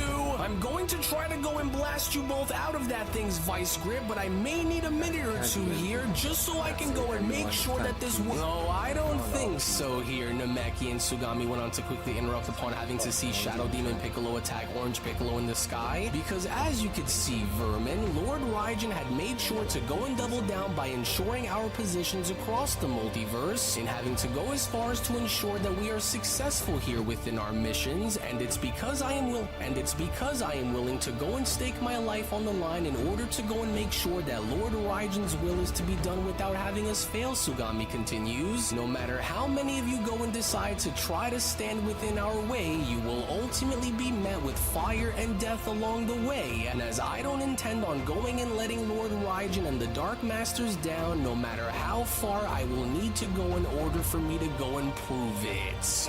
Listen to me, 18, we can still go and muscle our way out of this thing's clutches and being able to go and free ourselves, but we'll have to go and act now while we still have the... Well, maybe the two of you must have already forgotten on who it is that you are fighting here, Kyrax went on to then immediately interrupt by having to be shown electrocuting both 17 and 18 alongside with Kaima, but Kaima and I here certainly didn't go on to forget it, and so therefore I think that payback is in order, androids, as Kaima then went on to quickly respond. And before the two of you go and get any ideas here, just know that we aren't going to be standing for it, not while we are still around, you aren't, and so I want you to go and feel every part of this, android, and as I want you to go and feel every bit of the exact same levels of pain that you had went and put me through since coming here, Kaima went on to continue upon still being shown electrocuting Ultra Android 18, and I promise you that so as long as our great and mighty Leviathan giant is able to go and keep you within his clutches, then I am going to continue to go and use everything that I possibly can in order to go and fry you until there is nothing left of you but particles just blowing within the voids of darkness. Oh dear, this isn't looking good for any of them out there, and unless we are to go and do something soon to help them, Bulma continues upon being shown having to oversee the battle from below, then they won't be able to go and last much longer out there without some kind of a helping hand, Bulma says. And so we'll need to go and do our part by sending out our Supercell prototype, because nobody had went and mentioned anything about them having skyscraper-sized monsters down there within the demon realm, Bulma continues. And so while we still have a little bit of time left, Bulma continues, let's hurry and open the gates and activate the Supercell defense program right now before those monsters wind up destroying all of us if we don't. Which it was only moreover as Orange Piccolo was then shown having to fall face down on the ground and having to now land directly in front of Sugami was when Sugami went on to address Piccolo by then responding, and just like that, look how quickly you were shown having to go and be brought down onto your knees despite in having to believe in your foolish abilities to honestly be enough to withstand such an onslaught. Now you held on admirably, that much I will give you, Sugami says. However, in the end, you should have been far smarter than to go and choose to go and engage against my precious shadow demons the way you just did, as they were both barely shown in having to even have the need to exert themselves all that much and having to go and bring you down down out here against them. And so what are you going to possibly try and hope to do against me now, Namekian? Well, I feel like ripping your head right off those skinny little shoulders of yours is what I really feel like doing here, Demon, Piccolo says. And so just know that no matter what it is that you go and try and throw within our direction, you will never find yourself succeeding no matter how many of these demons you decide to go and throw within our way. You hear me? With the demon scientist Sugami responding, such anger and such passion. Oh, I hear you loud and clear, Namekian. However, it's a shame that you couldn't go and forward this very attitude in joining Lord Raijin. But nevertheless, I just want for you to go and know that it has truly been a pleasure in having to go and deal with you here, Namekian. And so while I can't promise you that this will be quick and painless, what I will, however, go and promise you is that this will leave an everlasting... Oh, just hurry it up and get this over with then, Demon, Piccolo quickly shouts upon being shown spitting in Sugami's face. And as I could honestly go and care less about what your master's will and desires are, and so just hurry it up and get this over with if you are actually going to do it. And as I am honestly really starting to get sick of having to listen to you preach, with an angry Sugami then responding, how dare you? How dare you go and spit in my face and act as though there isn't going to be any repercussions to follow? Well, not today, Namekian, and so now take from him what you will, as you are both free to go and tear this mortal apart as you choose, my shadow demons. And as I want for there to be nothing left of him by the time we are done here. But then, it was suddenly just then from out of nowhere, as both Shadow Demon Piccolo and Shadow Demon Vegeta were then shown getting knocked off Orange Piccolo, was when Sugami then went on to continue. What the? And just what in the world was the... Wait, no, it can't be. Oh, damn it, not now. But just how? For I should have known better than to go and think that the Namekian was going to be the last of them to go and get in the way of our plans after saving those androids up there, Sugami continues. And now with the others here and having them shown be standing together alongside the Namekian, I am going to need to have to hurry and change up our strategy going into this fight against him, Sugami continues, before we end up losing out on everything that we have been fighting to control and destroy along the way if something isn't done. As Beast Gohan went on to address Piccolo by then responding, hey, are you alright there, Piccolo? For we were able to go and sense the battle that you guys have been waging here while on Lord Beerus' planet, and so we came here as quickly as we could when we sensed your energy during the middle of combat, with Orange Piccolo responding, well, I'll be fine for now, but we can't go and allow for them to be given any chance to leave here when considering on how dangerous they are, and so we'll need to go and hurry and end this here on Earth rather than go and let them escape us later on, Piccolo says, with Sugami then having to then turn around by then responding, oh, you've got to be kidding me. Universe 7's God of Destruction Beerus and the savage brute that was seen waging war against that fallen angel Murno who goes by the name Broly. Oh, this is just bad, Sugami continues. Very, very bad, as Kaima then went on to turn around by addressing the others by then responding, there's more of them? But just how and where in the world did they just suddenly go and drop in from out of nowhere like this? But then, it was only from within those very moments now from out of nowhere, as a barrage of rockets and missiles were then shown having to slam directly into the giant Leviathan, was when Ultra Android 17 then went on to quickly shout, and just what the heck are those? Oh, well, never mind that, and so let's hurry and go and get out of Dodge here before we end up getting caught in the middle of these things, 18? Whoa, hey, wait a minute, look over there, Ultra Android 18 went on to then point out upon having to see Kaima and Kyrax being shown getting slammed by multiple missiles, as those missiles and rockets also seem to be smashing right into those other two demons as well over there. But hey, 17, hurry and turn around and having to go and take a look right behind you, to which as Ultra Android 17 did, it was only from within these very moments now, to everyone's shock, as Capsule Corp Supercell Max was then shown having to emerge from Capsule Corp and having to blast his way through. Our heroes were only then met by none other than a functioning cell unit that was built by Dr. Hedo and Bulma, as Ultra Android 17 then went on to quickly respond, it's Cell, but just, or, I mean, it looks kinda like Cell, but are you seeing what I'm seeing on his chest over there too, 18? For I think this gigantic monstrosity of an android just might might be on what Bulma and Dr. Hedo had been constructing and working on, while also having to go and mention something about activating him while we were in our stasis chambers. And so I think that this giant monster here is actually going to be on our side during this fight 17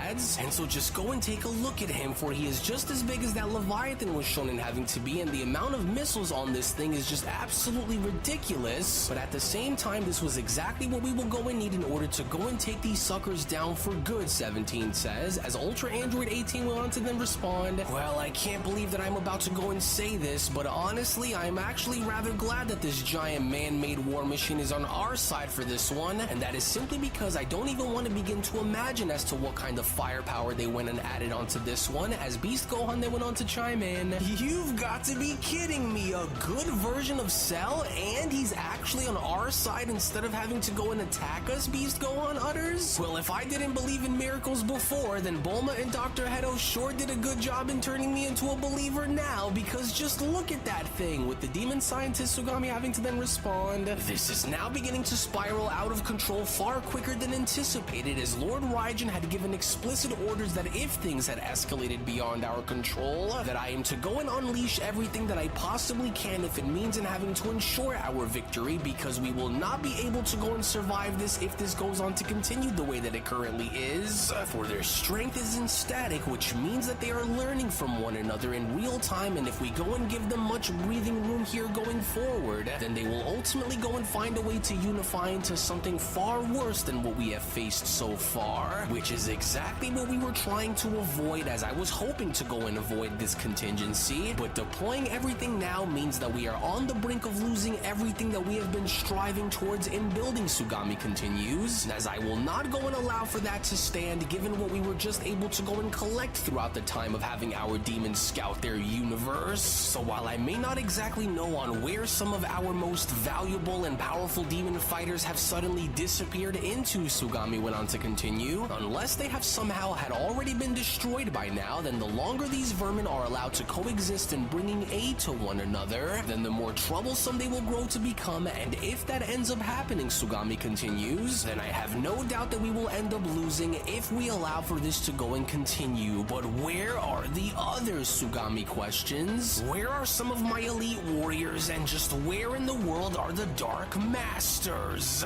As I am being left with no other choice than to go and use what lies within our reserves if these mortals continue to go and push back against us like this, Sugami continues, for our mission is to go and remain lest we warrant to go and be annihilated by Lord Raijin if we are to go and fail, and if that ends up being the case, Sugami says, then I must go and draw upon and call forth yet another one of my shadow clones in order to help even out the battlefield. And so, if those mortals are looking to go and try to take me out first, then I'll go and make sure to go and take a massive piece of them alongside with me if that's what these little vermin are looking to go and try to do. As no matter what it takes, I will go on to stake my life that Lord Raijin's will is to be done onto this and every other world beyond it, whether I am destroyed within the process of this battle or not, Sugami says, as Beerus went on to then address Sugami by having to then chime in. Now, I wouldn't go and be too hasty here if I were you, because whatever you think is going to honestly be enough to go and stop us won't be remotely near in being what will ultimately be enough to actually go and put us down here, demon. And with Broly here as my go-to monster who is waiting for me to go and give him the orders to attack you, whatever it is that you are getting ready to go and bring out and unleash against us here isn't going to work, Beerus says. But since your arrogance appears to be what is guiding you down this path of destruction here against us, it'll only be a matter of time before I go and set this monster loose onto you, and trust me when I say you will not be ready for what he is all about, demon, with Sugami responding, yes, well, as powerful and as fearsome as your title across many worlds is known for, I could go as far as to reassure you that we are more than ready, willing, and are able to compete against such beasts such as the one whom you are standing next to within the moment. However, God of Destruction, and I hope that you aren't going to go and underestimate what we are still very much capable in having to go and do here, Sugami continues, as I say that to say that just because you end up finding yourself being backed by an unrelenting monster of a mortal doesn't always mean that he is truly capable of having to go and get the job done here against us, because with another one of my many shadow demons having to now join in on all of the action here against you, and I wouldn't go and start issuing out warnings just yet, for there is still much more for us that is left that I am eagerly awaiting to go and show you, Beerus. As if you still wish to go and doubt what we from the demon realm are truly capable of and having to go and do, Sugami says, then go ahead and step right up and I will gladly be happy to show you in the meantime. So that was what you had went and done with our blood when you managed to go and get one of your very own to come and take samples of our DNA when you did, huh? Well, alright then, but this one here is going to be mine and mine alone to go and take down, so whenever you are ready, Gohan continues, then I want you to go and show me as to what you're really made of, and I'll be happy to go as far as to show you on why you could never surpass the original. And since I already know that what is standing before me isn't going to be a simple cakewalk of a battle, Gohan adds, what I will, however, go as far as to tell you by the time that this is over, only one of us here will end up in having to be the last one standing out here, and that someone is going to be me, and so now let's go. To which it was only within that very moment, as both Gohan and Shadow Beast Gohan had wasted little time in having to collide, was when the demon scientist Sugami then went on to quickly chime in. Oh, this isn't good, for I never would have expected to go as far as to be forced in having to go and use this Shadow Demon against these mortals this early, for his synchronization isn't as perfect as the others. However, it appears as though he is still able to hold his own out there, as this is far from an ideal situation to have us go and be in within the moment, Sugami continues, for these mortals are far more composed than I had originally anticipated for them to go and be, as they have went and seen this kind of threat before, as that much is obvious by the way they are all seemingly having to go about this situation together, and so because of that very fact, I must hurry and try to think of a counterattack against them fast, because if they are somehow able to go and discover a method in going as far as to go and take my army down, then I'm going to, just so that we are clear here, Beerus interrupts upon having to see Sugami turn his head by noticing Broly and Beerus, with Beerus having to then chime in. Let me be the first to go as far as to hereby now remind you that if I truly wanted to, I could destroy you with the slightest flick of my wrist when compared to some of your more troublesome allies who are currently out there. But don't you worry, because I have special plans for you, demon, because you see, Beerus,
Alright, we got level 2 now.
I got lucky with that one.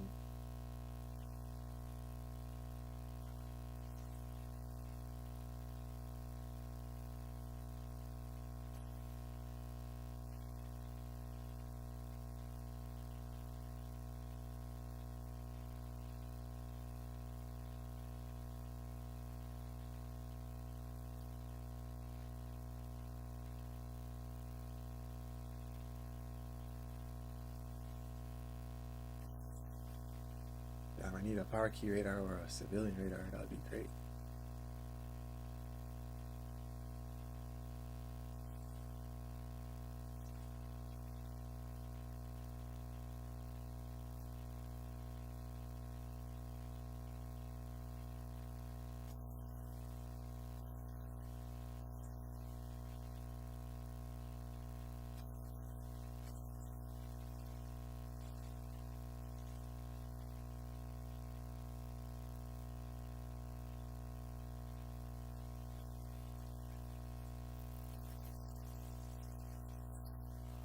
Close to level 3.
Where did she go?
Why would you do that?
My shooters, stay ready.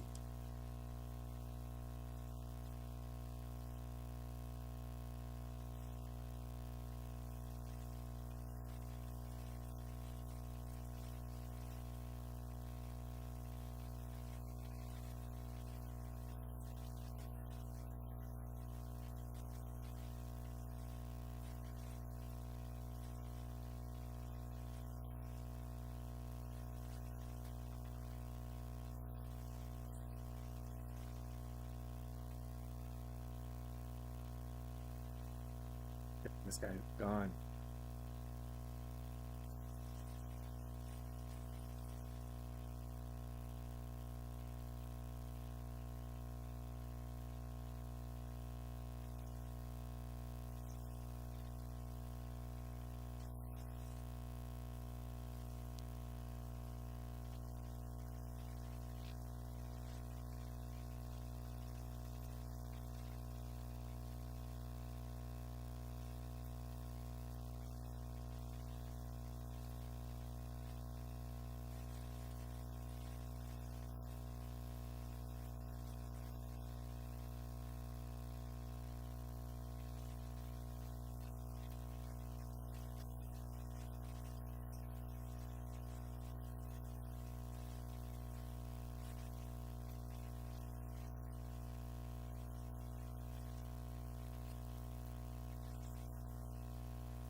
That is annoying, bro.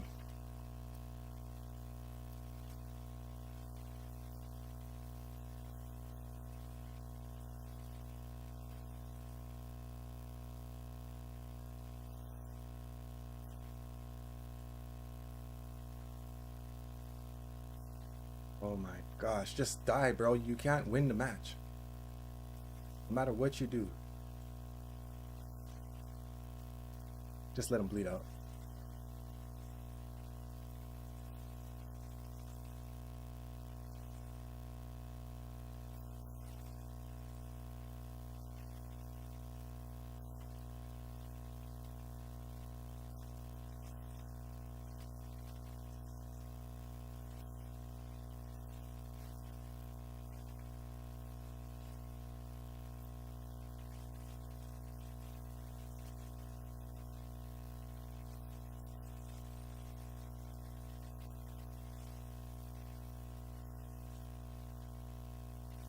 How many sensors do you have?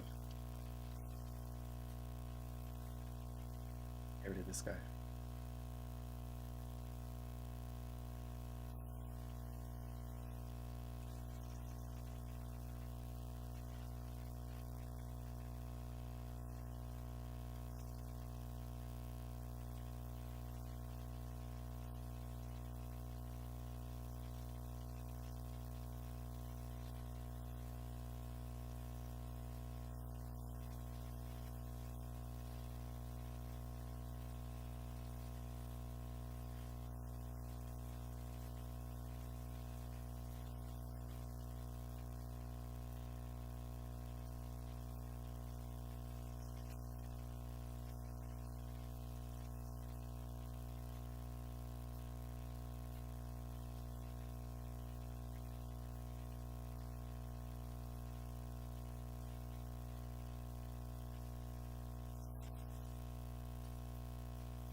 At least they tried.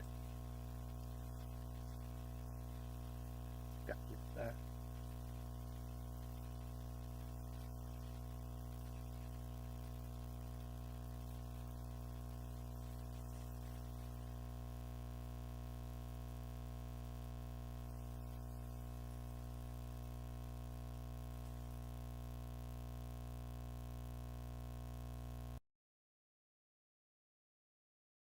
Beerus continues. And I was actually having quite the pleasant day before you and your horde of outlawed rejects had went and decided to go and ruin all of that for me, and so I just want you to know that I just relish at moments such as these, and especially when fools like yourself finally go on to realize on how small and how insignificant they truly are, just before they wind up going and getting exactly what is already owed to them. And so now, do you see this pitiful excuse of worthless existence that is standing here before us, Broly? For this is one of just many worthless parasites who plan to erase everything that you cherish, Beerus continues, and as these very plans just so happen to include your friends, your peace, and your very existence, which are all on the line here, as this one here aims to rip it all away from you, which is why he came onto this world to begin with here, Broly. However, since this creature here doesn't appear to fully understand the danger that he is currently up against, what do you say you ought to go and give this little worm a little reminder without having to go and take his life so quickly, Beerus adds, in going as far as to punish this worthless excuse for a life form by revealing to him the fruits of your incredible battle power now, will you? Since he clearly now appears to not get the message here, Broly, and so now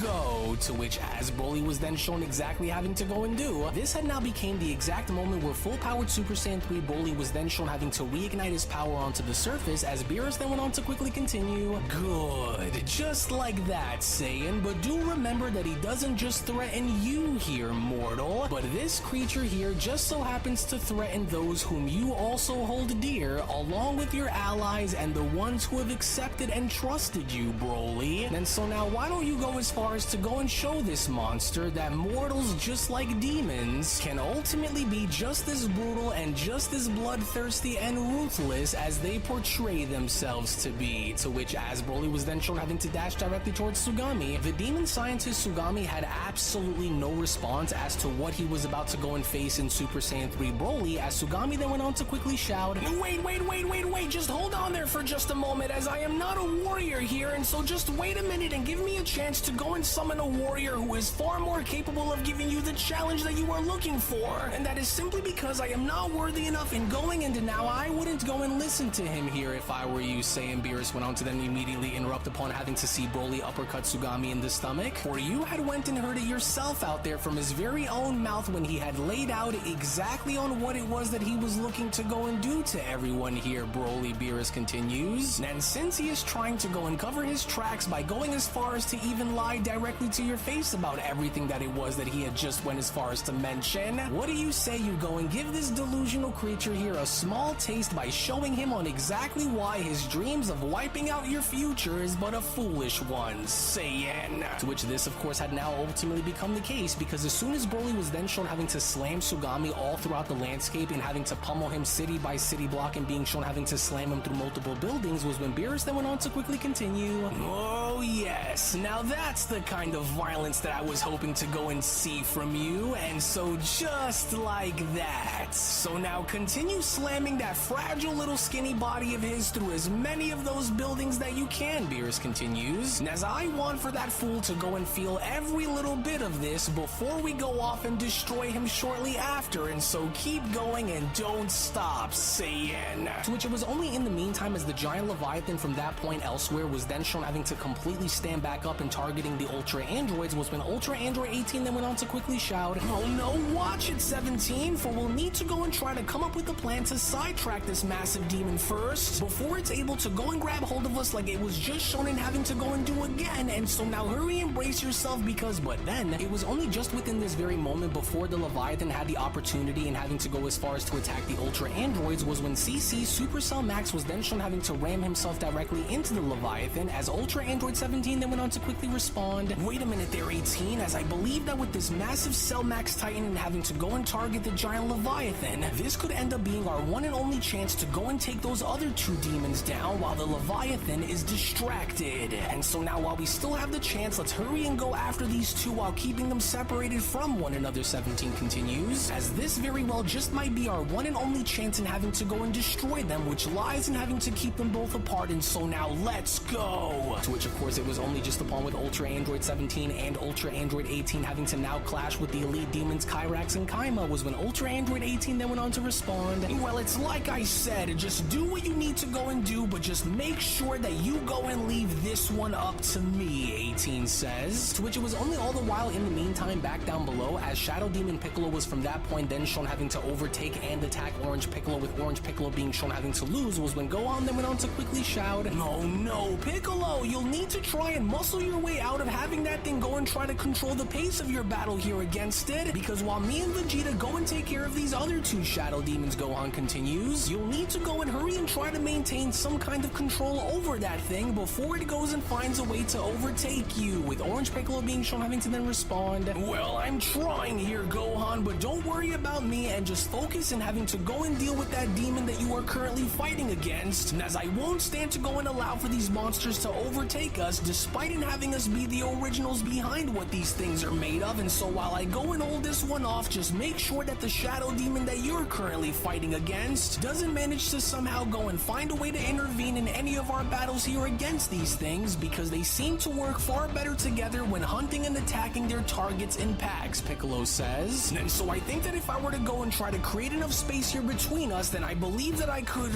Wait, surely my blasts aren't just going to... Oh, you've got to be kidding me, Piccolo continues upon having to see his blast go right through Shadow Demon Piccolo. For my attacks were shown in having to simply tear right through him with no damage that was done on top of it all. Oh, just great. And as I should have expected that something that was already made up of my DNA would go and try to use my very own ultimate against me, Piccolo continues, which only now leaves me with no other choice, since I think I may in fact actually see an opening here up there against that thing that just might very well be my winning ticket in having to beat this thing for good. But I will need to go and keep his attention drawn towards me for just a moment if I hope for this to actually work, and so now let's just see on where this goes. As I've got to go and act fast, which I think I know of a perfect counterattack in stopping that blast from having to make contact with me. And so as tough as you may in fact actually be, Piccolo continues, I'm about to go and show you on why you could never be any tougher than the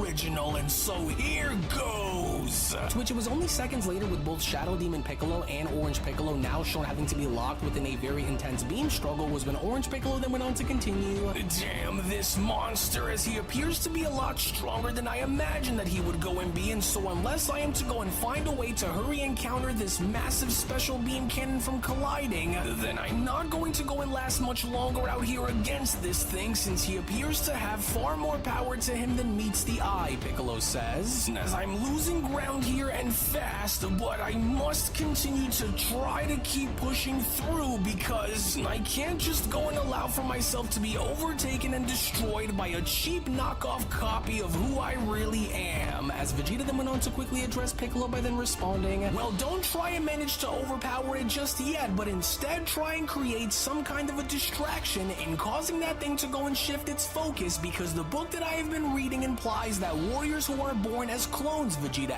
adds, "are not able to fully go and process and having to be distracted, which you will have to go and hurry and try to do, Namekian, because despite with how powerful these things may in fact actually be, they cannot seem to lock onto and maintain their focus once their attention has been redirected. And as you shouldn't let their power go and harbor your full attention just yet, because yes, as strong as these things are," Vegeta continues, "they aren't unbeatable, and so there's still a way to win, but you'll only have one shot in making this count before they go and catch on," Vegeta says. And as these things don't appear to be able to go and focus once their attention has been fully shifted, Vegeta continues, and so if you are looking to go and end this once and for all, then hurry and go and draw its attention elsewhere by doubling your power output and blasting that demon into millions of tiny pieces. "Oh, damn this thing," Piccolo responds, as I think that Vegeta might be onto something here, because if those demons tend to stagnate when their focus wavers as they're locked within a moment of aggression or having them be distracted,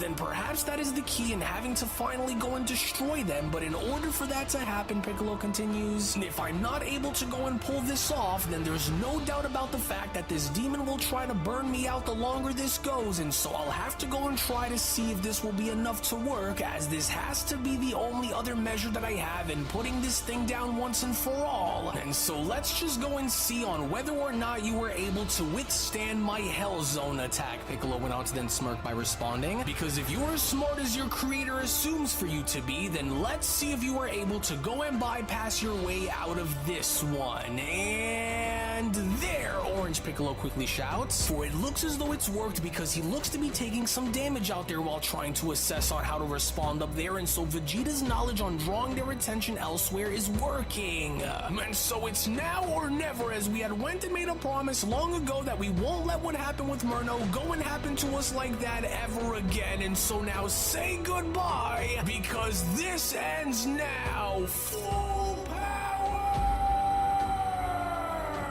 To which this was only seconds later, as Vegeta's strategy had now proven to be true, as Orange Piccolo's attack had now gone as far as to completely obliterate Shadow Demon Piccolo from the face of existence, as Beast Gohan went as far as to turn his attention towards Piccolo by then having to respond, "No, right, as I knew that you had what it took to go and bring that Shadow Demon down within due time, Piccolo. But although not all of them appear to be equally matched, since the Shadow Demon that I am currently fighting is far stronger than the one that you had went and managed to destroy just now," Gohan continues, "and I guess I'll go and try to follow that exact same strategy that Vegeta had laid out, if it means in having to go and beat these monsters once and for all." To which, as Piccolo was shown having to huff and puff, as Vegeta in the meantime was then shown having to battle against Shadow Demon clone Vegeta in the distance, was when Piccolo then went on to quickly respond, "Oh, there we are, and so good riddance forever in that regard, and so your idea on doubling my output had worked, Vegeta," Piccolo says, "but in the meantime, I'm going to need a second to go and recover here, and so I think that your tactic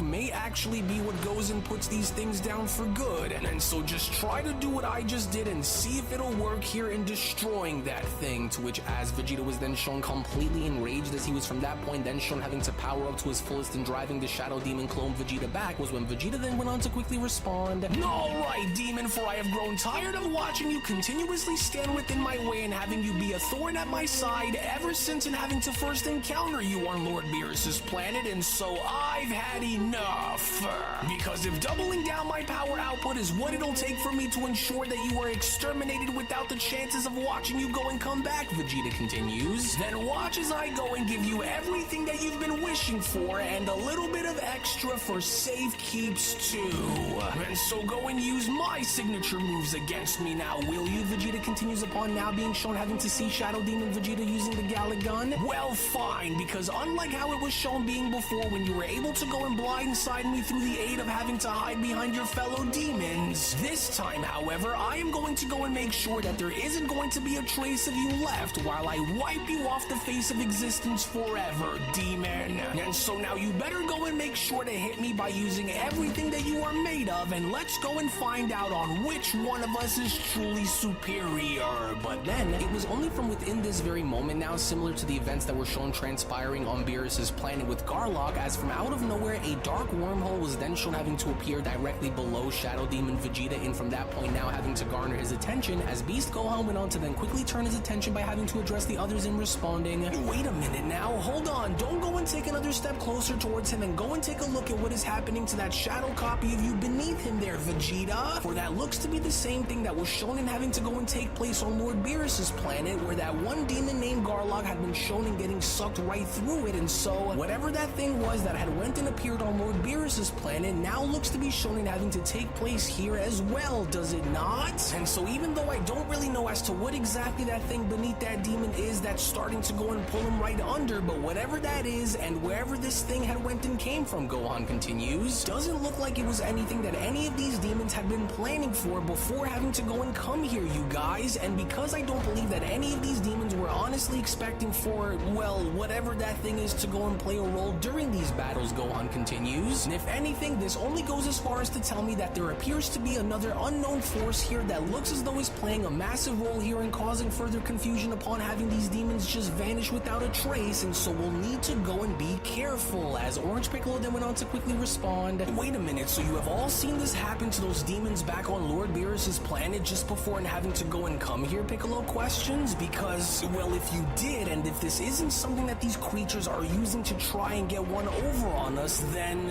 what is it? With Vegeta having to then respond, now I'm starting to see it, but if this is not the first time in having to watch something like this happen, then what exactly is that thing which seems to be consuming them from underneath like this? To which as Shadow Demon Vegeta was then beginning to be shown having to get pulled right under was when Piccolo then went on to quickly chime back in. Careful now, because this could ultimately end up being another one of their traps, and so we'll need to go and approach this with caution here, because we don't have a clue on just where that vortex is going to go and take him. Just try not to go and let your anger towards that thing cloud your mind, because one wrong move and it just might be our last here, Vegeta. To which as Shadow Demon Vegeta was then shown getting pulled completely under as Vegeta was then shown making his way towards him was when Primal Blue Vegeta went on to then quickly respond. Well, screw having to just wait around and seeing what happens, because I have grown tired of watching these demons continuously try and go and take advantage over us by using any and all available measures that they could go and get their hands on. And as I hereby plan on ripping this one apart before he is able to be pulled down under, and so hurry it up and fight your way out of being dragged right under, because you and I have a little score to go and settle, Vegeta shouts, as I plan on settling it indefinitely, since this one here thinks that he is the real deal when he is far from the original, and so now hurry and climb out of that wormhole and come and show me on what you're made of. But then, it was only just before Vegeta even had the opportunity in reaching the Shadow Demon clone version of himself before he was shown getting pulled right under was when Orange Piccolo then went on to quickly respond. He's gone, Vegeta, and because there is no telling on where that thing was taken or perhaps what those things are planning on doing next, we can't simply go by risking it and having to stand around here and complain about it when you and I both know that this war involving these demons is very far from being over, and so we'll need to go and remain focused at the task at hand before we end up losing ourselves, as Vegeta went on to then quickly respond. Curse these things, as I just know that if our battle had been drawn out for just a little while longer, Vegeta says, then I know I would have went and buried that creature beneath the weight of my full power by atomizing his remains and proving that the original will always be superior when compared to a knockoff copy. To which as Beast Gohan was then shown having to quickly interject himself was when Gohan then went on to quickly respond. Well, never mind that for now, because there is still a lot of work that needs to go and be done here, and while these things are still continuing to go and stand up against us here, Gohan continues, we've got to go and try and use everything within our ability to hurry and destroy these monsters before they end up getting worse for us in the meantime, Gohan adds. And so while there are still things that are currently going on that may in fact be outside of both of our controls and current understanding from within the moment, Gohan continues, this is now going to be our one and only chance for us to go and seize this opportunity and having it go and tip within our favor in wiping these creatures out once and for all, so that way we can go and try to find and help Whis out in having him defeat Lord Raijin for good. To which it was only just as Shadow Demon Gohan was from that point then shown having to knock Beast Gohan directly towards Capsule Corporation was when Dr. Hedo then went on to quickly respond. Oh no, as I don't like the looks and sound of all of that shaking that's going on all around out there, and so are you sure that we shouldn't just go and leave and get as far away from this place that we possibly can, Dr. Hedo says? Because you and I both know that if this doesn't stop, then the whole building is going to come crumbling down on all of us, with Bulma responding,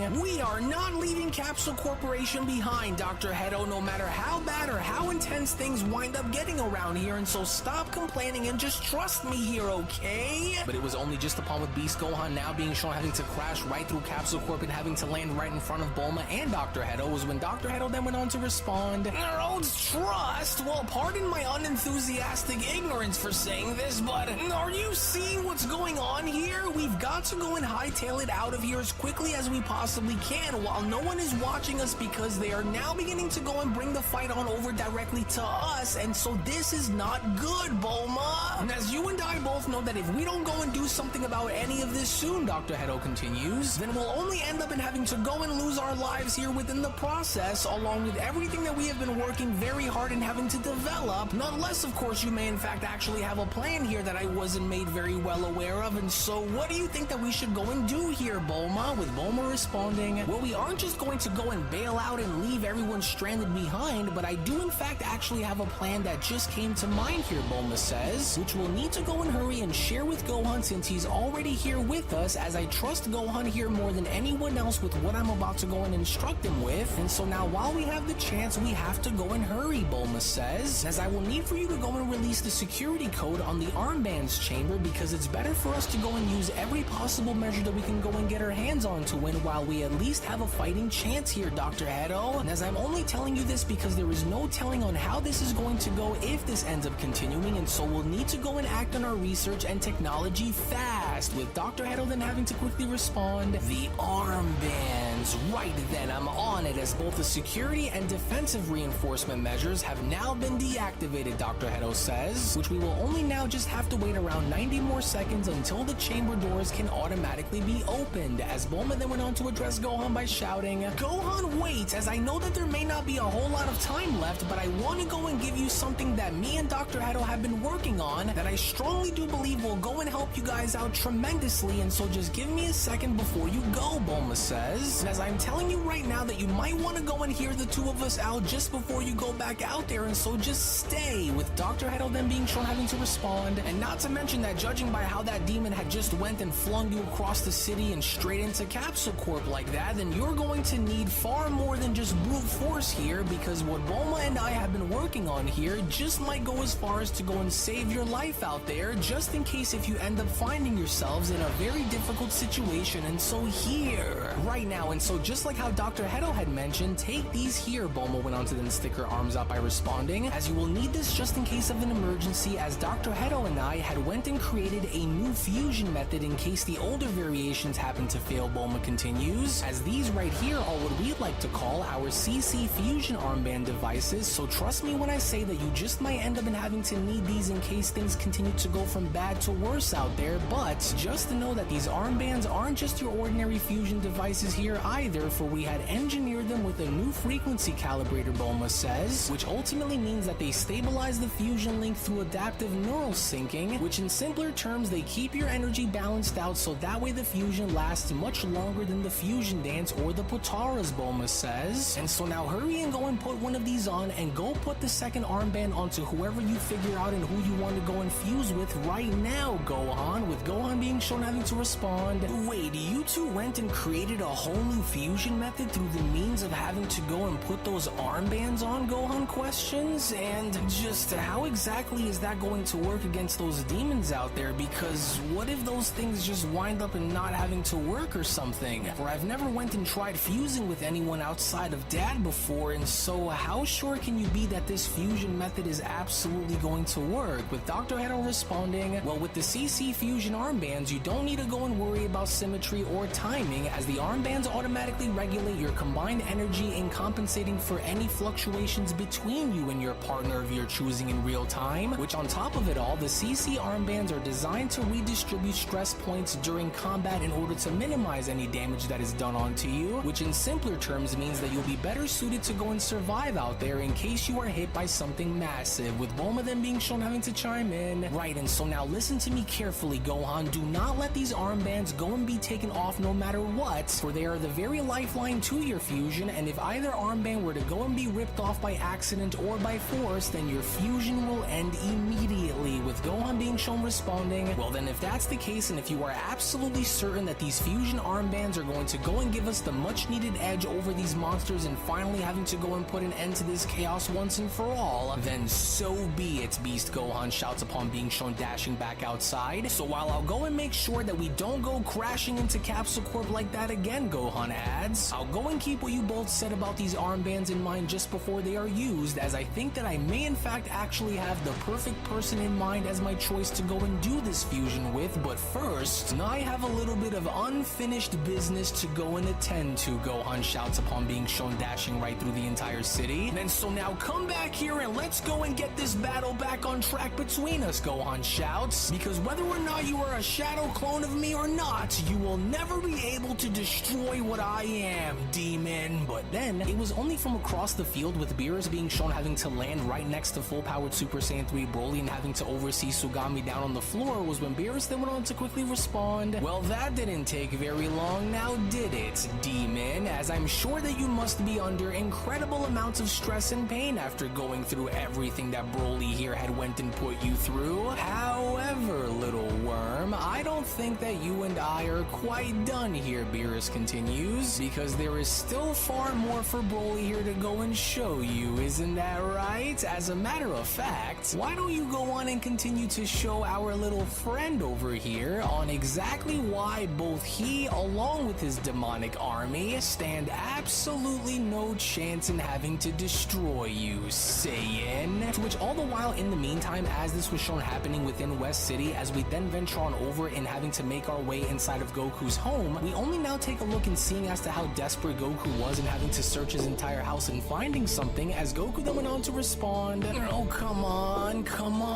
now where is it? Because I just know that it has to be around here somewhere, since I already just ran by the entire house and trying to go and look for this thing, and so where in the world did I go and put that thing? Because I doubt that Chi-Chi had went and found it and just threw it away like that, and so while I'm more than certain that she just couldn't have gone and thrown it away, then which cabinet could it be inside of, Goku questions? As I'll need to go and hurry it up before something similar to what happened with Raijin winds up happening again here, and so where is it? As I just know that I had it kept tucked away inside one of my old orange shirts here, but, well, since I forgot that I had so many of these, that little Omni button could be anywhere, but let's see, come on, let's see if I'm lucky, because this was one of the first places that I should have went and checked when I first got here, but come on, wait a second now, wait, could it really be? All right, Goku shouts, I finally found it, and there it is, Zeno's little personal go-to Omni button, as I'm sure glad that Chi-Chi didn't just go and throw this away after she had went and washed my clothes, but now that I have exactly what I was looking for, it's time that we go and pay those little Zennies a quick and friendly little visit, since, well, I don't really want to just go and call for either one of them to come here, because, well, we all kind of already saw on what went down with Trunks' timeline, and so here goes nothing then. To which it was only moments after the fact, with Goku now being shown pressing the Omni button and now having to find himself on the Omni King's homeworld, was when Goku then went on to continue, and alright, there we go, as I knew that this was bound to go and work, and having me finally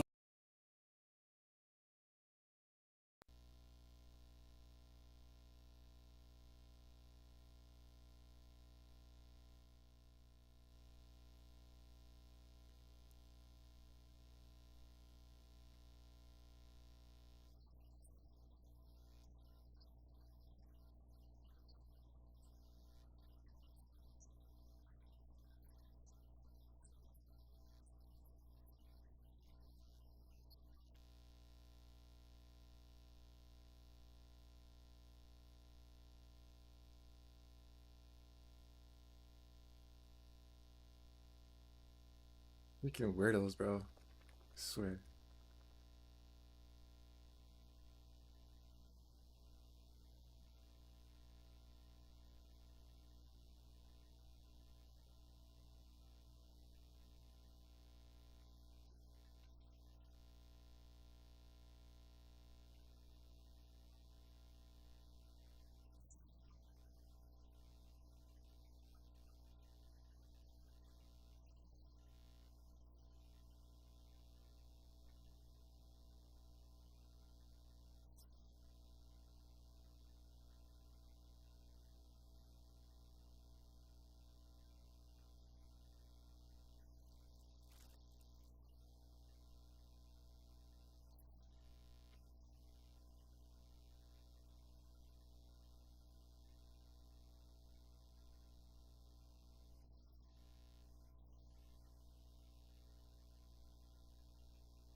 Found no other keys. Oh, there we go. Right on cue.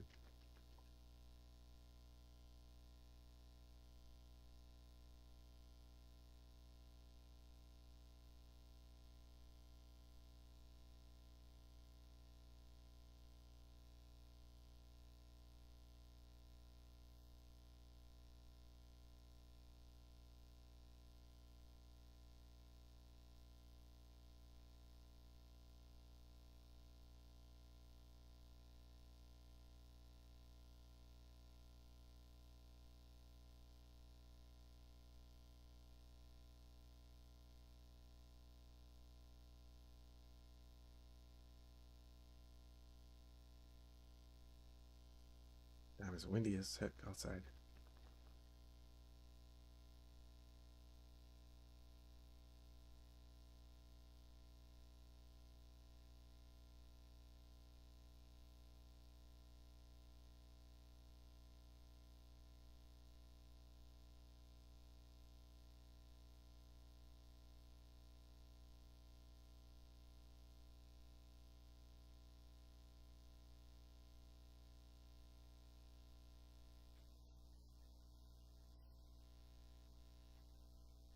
Camping the bodies. Lame, bro. Saw the key right there.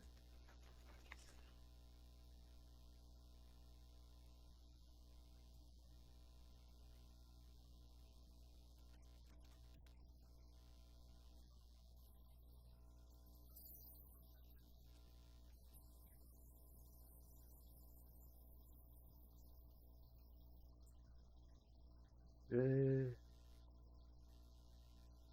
This guy's camping the bodies and plant Cybermen.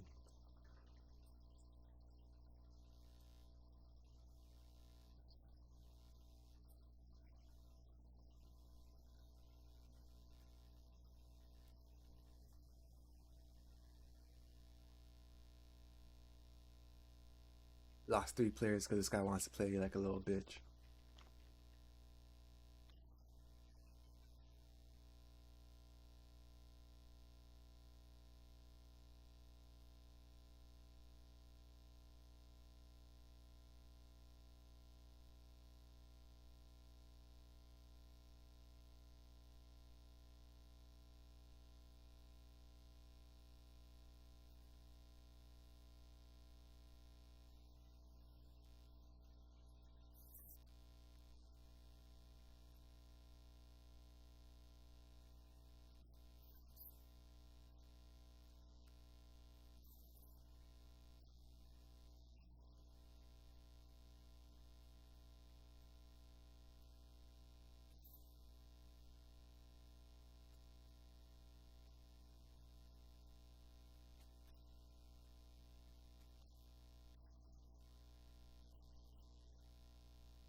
I'm getting annoyed, man. Where's this damn key?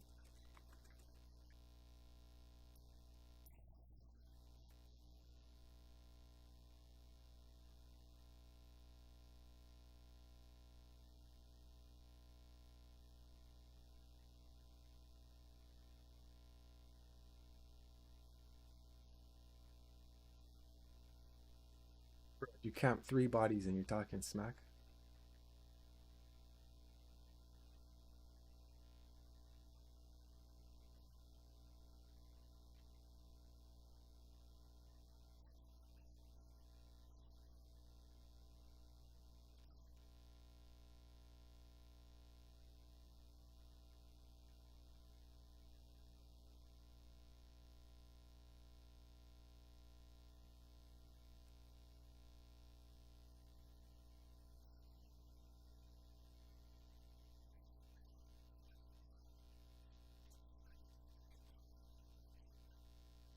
There's only 3 of us left.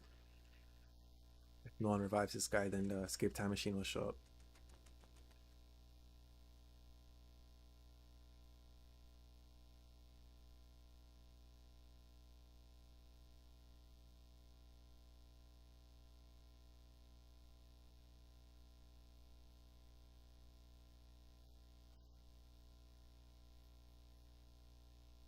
Just gonna let him die out.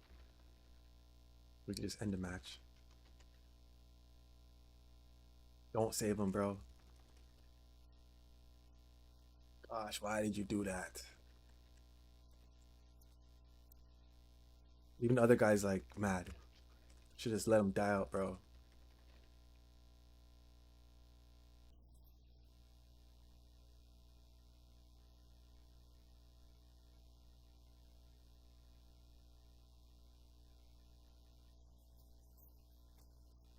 Fuck, I was waiting for that.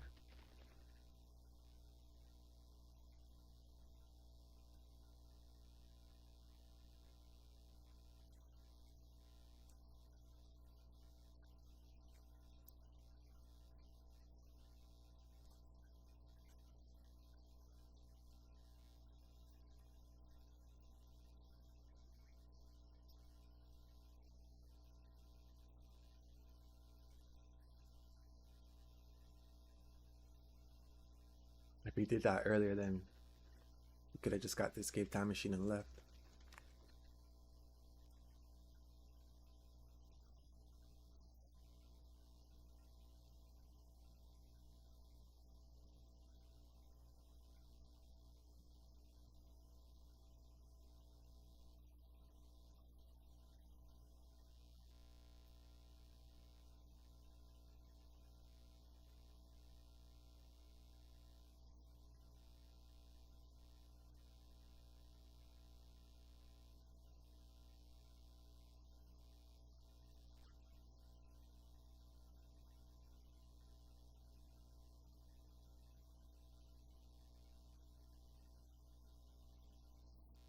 Just help this person. The match is over anyways.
Leave me alone. Be able to go and reach them, but just what in the world is that? For it looks to be some kind of a massive barrier that appears to be surrounding and encasing this entire place, but do the Omni Kings not happen to know about this or something? Because they just couldn't have went and missed this along the way, because while I can sense their presence from within, do they not happen to just so know that there's a massive barrier that appears to be sealing them both inside from within? And wait, are those the Super Dragon Balls as well? But the Super Dragon Balls, but they somehow happen to look a little different here as well. Like, they're somehow a lot smaller than how I remember them being, as there also appears to be some kind of a weird flowing glow of energy that seems to be swirling all around them here, but just what exactly does any of this mean? Well, whatever is going on around here, Goku continues, isn't something that we have a whole lot of time to go and try to figure out here, and so I'll have to go and hurry and and go inside and see if the Omni Kings know about all of this, and so I'll need to go and stay sharp out here, which is simply because even if I am seemingly in the clear from having to go and deal with those demons down there, Goku adds, if I were to go and make one wrong move here, then I just might trigger something that I won't be able to go and undo later, and so I'll need to go and hurry and just explain myself after I go and find them, because unless they are just to come bursting out of these doors here, then I have no other choice but to hurry and go look for them, to which as Goku went on to then burst open the palace doors was when Goku then went on to continue, but where do I even go and start is the question here, because this place is just massive, and with their palace now having to hold so many rooms for me to go and look within, those two could virtually be anywhere in this place, and so I'll just need to go and try to hurry and check as many rooms as I possibly can, because not only do I not have a whole lot of time on my hands here, and with the others having to go and count on me, I can't just go and let everyone down after coming this far already. To which it was only shortly after, with 15 minutes having to then pass by, with Goku finally discovering the room in which both of the Omni Kings just so happened to have been sleeping within, as Goku then went on to quickly shout, "Hey, yeah, there you both finally are, as I've been looking all over this place for you little Zennies, and so it's really good to see you." Hey, wait, are they both sleeping? Oh, you've got to be kidding me here. No, but how could they just go and be passed out like this and not realize on what in the world is happening out there, Goku questions. Oh, come on, you two, don't go and do this to me, especially not now. And so now please wake up, because we really need you guys now more than ever. Come on. Well, they're breathing steady, but there doesn't appear to be any signs of pain on them or anything, and so now please wake up if you can hear me, Zeno-sama, for we need you both now more than ever to come and help us, and so now open your eyes and wake up, little Zenny. Oh, come on, why aren't either one of you able to go and hear the sound of my voice and wake up again, Goku questions. Oh, come on, little Zenny. As what else am I supposed to go and do here if you aren't able to go and hear the sound of my voice or even sense my presence, and so now come on. As I just know that the two of you can go and hear me under there, and so now hurry it up and open your eyes, you guys. Oh, come on, you little squirts, wake up, wake up, wake up, Goku shouts. Oh, this isn't the best time to have you both go and take a nap here. Oh, and so damn it, Zennies, just open your eyes and snap out of it. Oh, what's wrong with you two? How come you can't both hear me? Oh, darn it.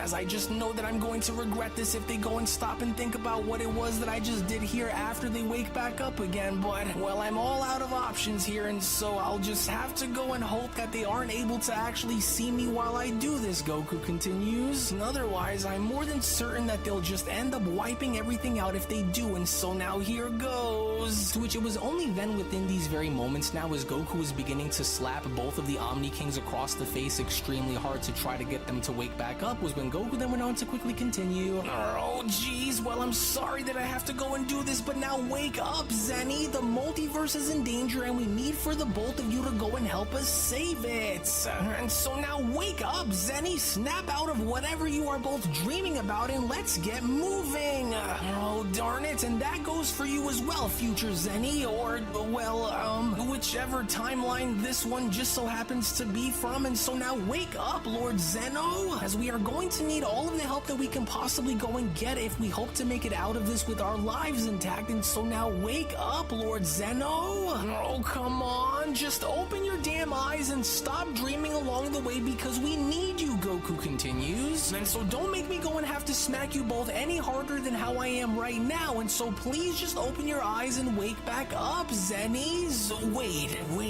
they're moving. Yes, Goku says, they're finally moving, but are they going to go and catch on to what I just did to go and wake them both back up is the question here, because, well, I'll have to go and be quick to think of some kind of an excuse if they do, but I'm not really entirely sure on where this is about to go here, but I'll just need to go and trust that they'll be cool about this. And so, oh, Zennies, can you both hear the sound of my voice under there? It's me, Goku. Oh, come on now. To which it was only moments after, with both of the Omni Kings then being shown having to finally wake back up, was when the present Omni King then went on to quickly respond. Oh, what's with all that noise, future me? And why does my face hurt and feel a little warm all of a sudden? Oh, and how long was I out for? With the future Omni King responding, well, I don't really know myself because my face hurts a little now too, but I was also passed out, and so I don't really know on how long we were both out for, with Goku then having to shout, "Hey, it worked! You're finally awake!" And boy, oh boy, does it feel really good to say that I'm glad to finally see the two of you again, Lord Zennies. As it has been a little bit of a while now, hasn't it? Well, either way, I'm still glad to see that you are both still here and at our side, to which as both of the Omni Kings then went on to finally notice Goku was when both of the Omni Kings beginning with the present then went on to quickly shout, "Hey, look over there, future me, it's Goku! Hi there, Goku! As it's been such a long time since we have last seen you, and so, well, thanks for going and making all of that noise when you did and having to go and wake us both back up, because we were so excited to have you back here alongside us and having to now see you again." Yeah, and I agree, the future Omni King then went on to chime back in, but what brings you here today, Goku? And did you just so happen to see the Grand Minister upon having you go and come here? With Goku responding, "Yeah, well, about that actually, because although it's good to see you both as well, little Zennies, I actually can't say that I did see the Grand Priest anywhere after I got here. Well,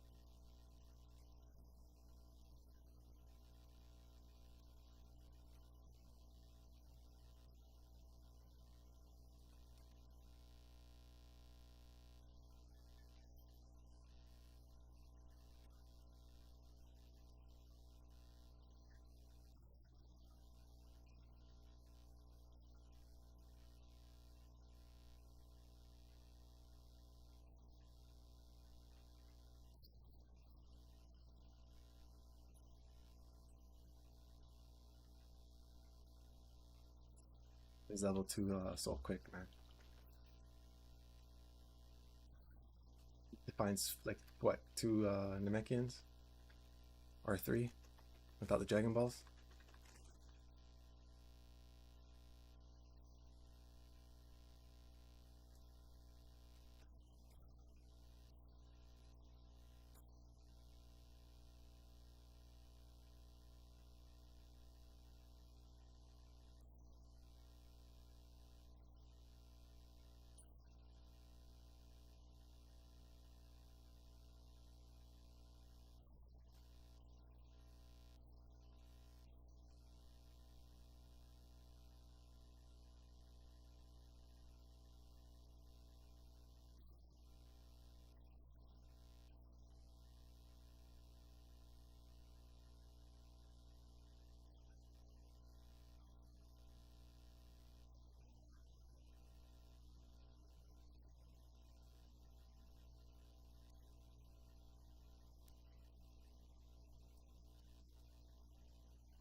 That large cube right there. Oh, you stole it. Bitch ass motherfucker.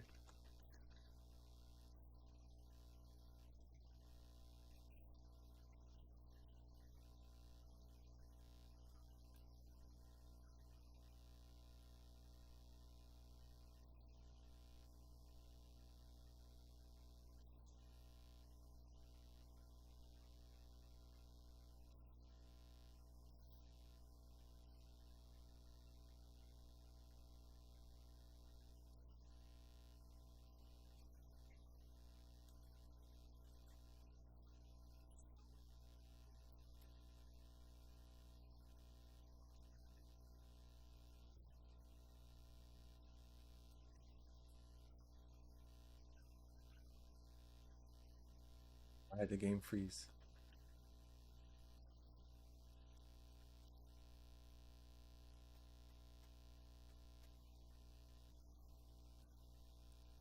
For a second.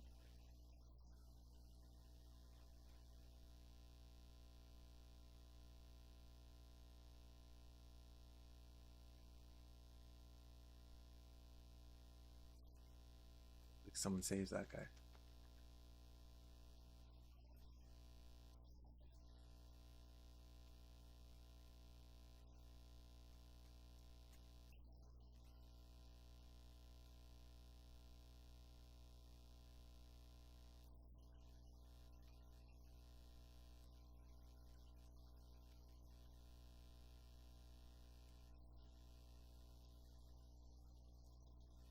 That's unfortunate.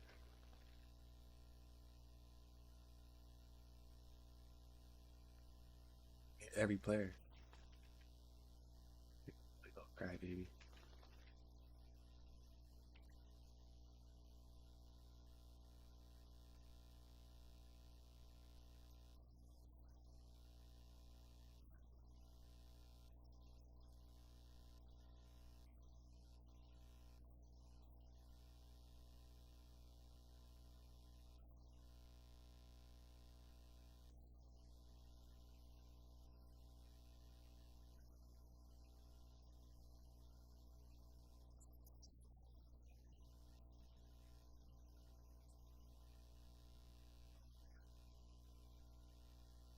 We lost 2 players because these guys are not sending the fucking key, man. Hurry up. Like, why is it taking so long, bro?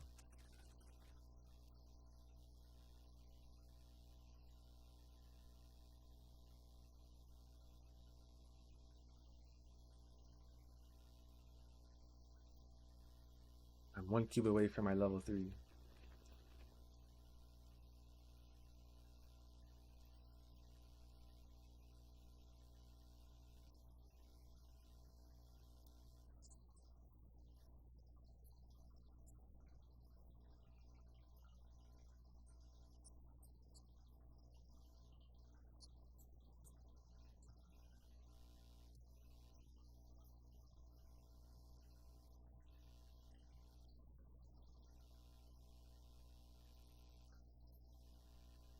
All damage.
Well, because he simply wasn't here. Nobody was, actually, but I really don't mean to go and muddy the waters here so soon, but we seem to have a little bit of a problem on our hands, which, well, there's a lot for me to go and get into, but I'll need for you both to go and just come with me so that way you can go and take a look outside, so that way the 2 of you can go and see as to exactly what I mean, okay? Because, well, it's kind of important, and so I'll explain along the way as we go get a move on, because there's really a massive barrier that seems to be caging you both from within. And so now follow me, you guys, Goku shouts. And so now, while I know that you both might seem a little confused by all of this, but that's the truth of the matter, Goku continues upon being shown having to run outside of the palace, and with that crazy demon god named Raijin having to not only go and use his Dark Master demons along with his army to go and use the Super Dragon Balls to make the wishes that he did, but on top of it all, he also just so happens to have 2 of those 3 configuration cubes, which ultimately now means that he is only one step closer towards seeing this omniverse that he kept talking about for himself. And so you can go and say that a lot has happened since the two of you went to sleep, which is why if we don't go and hurry and do something to go and stop that demon god Raijin from collecting that final cube, then there's simply no telling on how bad things are going to end up getting around here, which is why we must hurry and get moving now.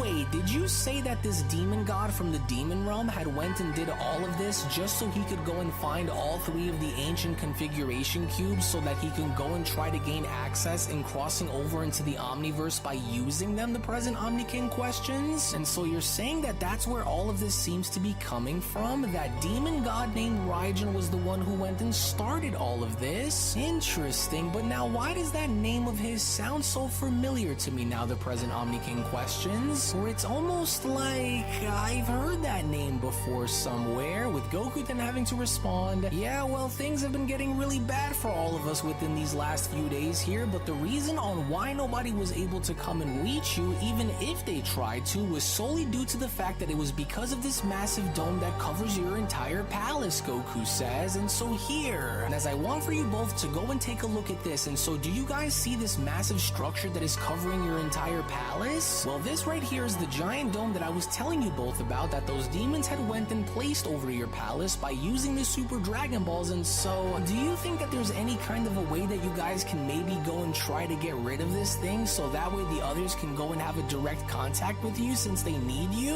Well, to be fair with everything that you have said here to us, Son Goku, we actually don't like the sound of anything that you went and had mentioned to us about what was currently shown and having to go down. But we will, however, go on to help you in your cause, since now this happens to also involve both myself and my future counterpart here, as well as the future Omni King that went on to chime back in. Yeah, and that Raijin god that you speak of is already starting to really irritate my soul. However, don't worry about that barrier, the future Omni King says, because we'll go and take care of that little issue here right away. Isn't that right, present me? With the present Omni King being shown responding, yeah, I agree, and so let's go and get rid of it by shattering that barrier into a million little pieces. And oh, don't go on to worry about the Super Dragon Balls that are here currently with us either, because once we go on to find our Omni Guards, and once we are fully done here, the present Omni King says, upon having the entire barrier now being shown getting blown into millions of pieces, as we'll just simply go and have them look after the Super Dragon Balls while we go and take care of other more important matters at hand, with Goku now being shown having to place his fingers on his forehead by then responding, alright, now we're talking. Hey listen, I'd love to stay and chat with you both for just a little while longer, but well, I've got to try to hurry and go and make my way back on over to Earth and go and help everyone out against those demons, but and I promise that if you need me, then I won't be hard to find. But I'm glad that I was able to go and free you both and wake you back up, because things just seem to be getting worse and worse down there. But I gotta run, as I'll be sure to go and pass the information along to the others while I'm down there too, and so I hope that you are both able to go and find the Grand Minister alongside those Omni Guards, because truthfully, we can go and use all of the help that we can get our hands on to go and use against that demon god Raijin, and so I'll try to go and make sure not to go and lose my head while I'm down there either. And so I hope to hear back from you both soon, to which it was only just upon seconds after, with Goku now being shown having to use his instant transmission technique and making his way on over to Earth, was when the future Omni Kingdom went on to respond, well, I'm glad that we were both made very well aware of the troubling events that have occurred since we went and had spent our time in having to be forced to go to sleep. However, with Son Goku having to mention that both he alongside the others cannot appear to reach the Grand Minister along with the Omni Guards, the future Omni King continues, then where exactly do you think that both you and I should go and start looking, present me? With the present Omni King responding, well, I'm not really sure on where we could go and check first, but it unsettles me to know that I cannot seem to feel the Grand Priest essence anywhere within the whole of the multiverse. But I do in fact think that if both you and I were to go and synchronize our Omni essence into one, the present Omni King says, do I only then believe that we will be able to go and locate their life force signatures wherever they may be, since we cannot appear to go and sense them from here, which is ultimately why we will need to go and expand our search even further into the voids if we want to go and find them, with the future Omni King responding, well, if that's the case, then do you really think that we'll be able to go and find them, present me? As it would only now appear as though the entire multiverse has been thrown off balance, as I could sense the negative energy along with the darkness that consumes it, blanketing the cosmos, as this was more than likely the result of those demons and having to go and use the Super Dragon Balls to go and get what they were after, just like Goku had mentioned. The future Omni King continues, which ultimately had now resulted in the entire multiverse being thrown into complete chaos. But do you really think that our Omni denomination and combined search will go and deliver us the answers that we are looking for, with the present Omni King responding, well, it's better than just having to stand around here and not try, as we are also to go and ensure that any and all access points which lead to the Omniverse are not to be opened or exposed for any of those demons to reach. And so now let's go and give it a go here and see, the present Omni King continues. For this just might be a little harder than I thought that it would be, because I'm not able to go and sense much of anything with all of this negative energy and having to go and cloud our ability to go and search deeper into the void. But what say you, future me? Are you able to go and pick up and detect either of their energy signatures anywhere here? Because, well, I wouldn't be able to go and have a clue on where they could possibly be, especially if they're being held captive somewhere, because I can't think of a single location where the Grand Minister wouldn't be able to go and get himself out of. But what do you say, future me? Any luck in having to go and pick anything up here, or are you struggling just as much as I am in trying to find them? With the future Omni King responding, well, it's hard for me to go and get a good enough read here myself with how clouded the multiverse has gotten with all of the demon realm's influence, and now having to go and take over by slowly having to feed off of all 12 of the remaining universes. But, well, if I were an ancient demon god and I knew that one of the only things that stands in between myself and my goals is the Grand Minister, then what would I do in order to go and get rid of him? The future Omni King questions. Because since we know that he hasn't been destroyed due to the remaining angels still being active, the only other way that I could still see the Omni Guards along with the Grand Minister still remain active somewhere is if they're being kept held as prisoners. Wait, you don't think that maybe... Oh, but of course, the Omni Kings then continue. Prisoners! The Omni Guards and the Grand Minister are more than likely being kept held as prisoners somewhere, and so we should hurry and try to go and search some of the prison realms, because I think that this is where they might end up in having to be. But do you feel it too? The future Omni King questions. Do you also just so happen to sense that dimly pulse of power that is vibrating within the darkness too? With the present Omni King responding, prisoners. Wait,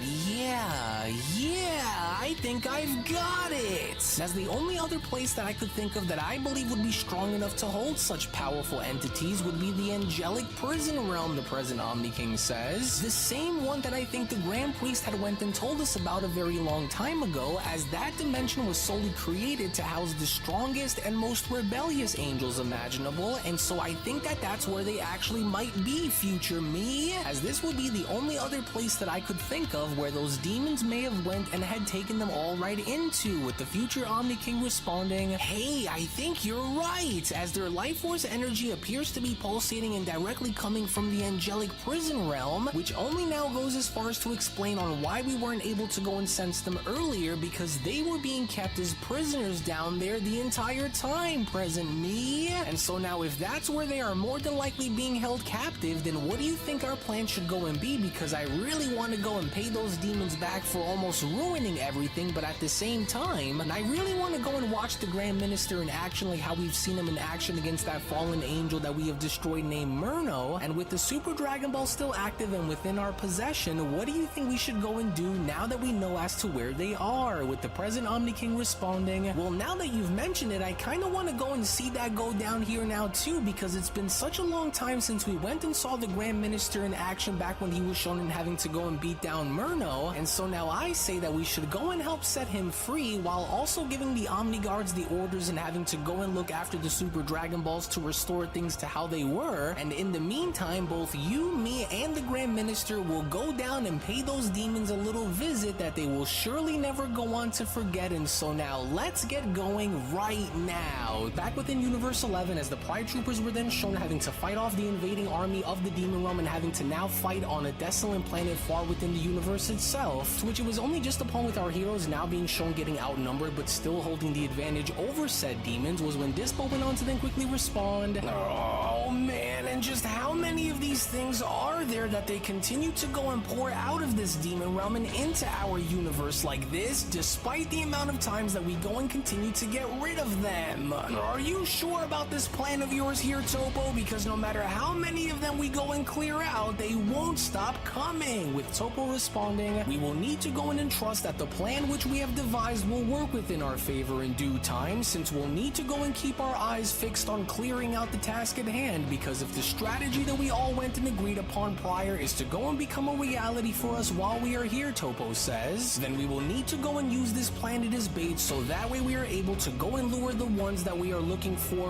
right into our trap, and when we do, Topo continues, that's when we will go and finish this fight by using everything that we have once and for all. And so now do not falter and do not waver during these troubling times, Pride Troopers, for we are not without each other, which says more about us than it could ever possibly go on to say about them, fellow troopers, so do not yield no matter the cost. Oh, and you're absolutely sure that this isn't going to go and somehow backfire on all of us in the long run, right, Dispo questions? Because this just might be our one and only last chance here to go and finally put an end to all of this if the plan winds up in having to work here, with Topo responding, "Indeed I am," and so while I'm not entirely sure if everything will go exactly to our liking here when considering on how many of these demons will continue to go and pour inside of our universe, what I will go on to say is that no matter how many of them continue to try to show their face, and no matter how long we will need in order to go and ensure that we are successful here, Topo says, by the end of this battle that we continue to go and wage here, there is going to be nothing left of these creatures that will be left remaining, as we are going to be the last faces that they will ever end up in having to see just moments before their inevitable annihilation. And so now we will wait and continue to drive their forces back until the right time calls for us to go and take further action. And so now whatever you do, Dispo, Topo continues, do not go and allow for your willpower to waver, for we may be outnumbered, but we are certainly not. But then, it was only now just behind Topo from out of nowhere as a massive elite demon that goes by the name of Gamo went on to make his presence known and having to attack Topo, was when Gamo then went on to quickly respond, "In all my time of being one of the mightiest demons that stood between victory and defeat on behalf of my fellow masters who govern it, never was I ever graced with the chance to go and encounter a mortal warrior who was next in line in becoming the next god of destruction within his own existing universe, but now that I did,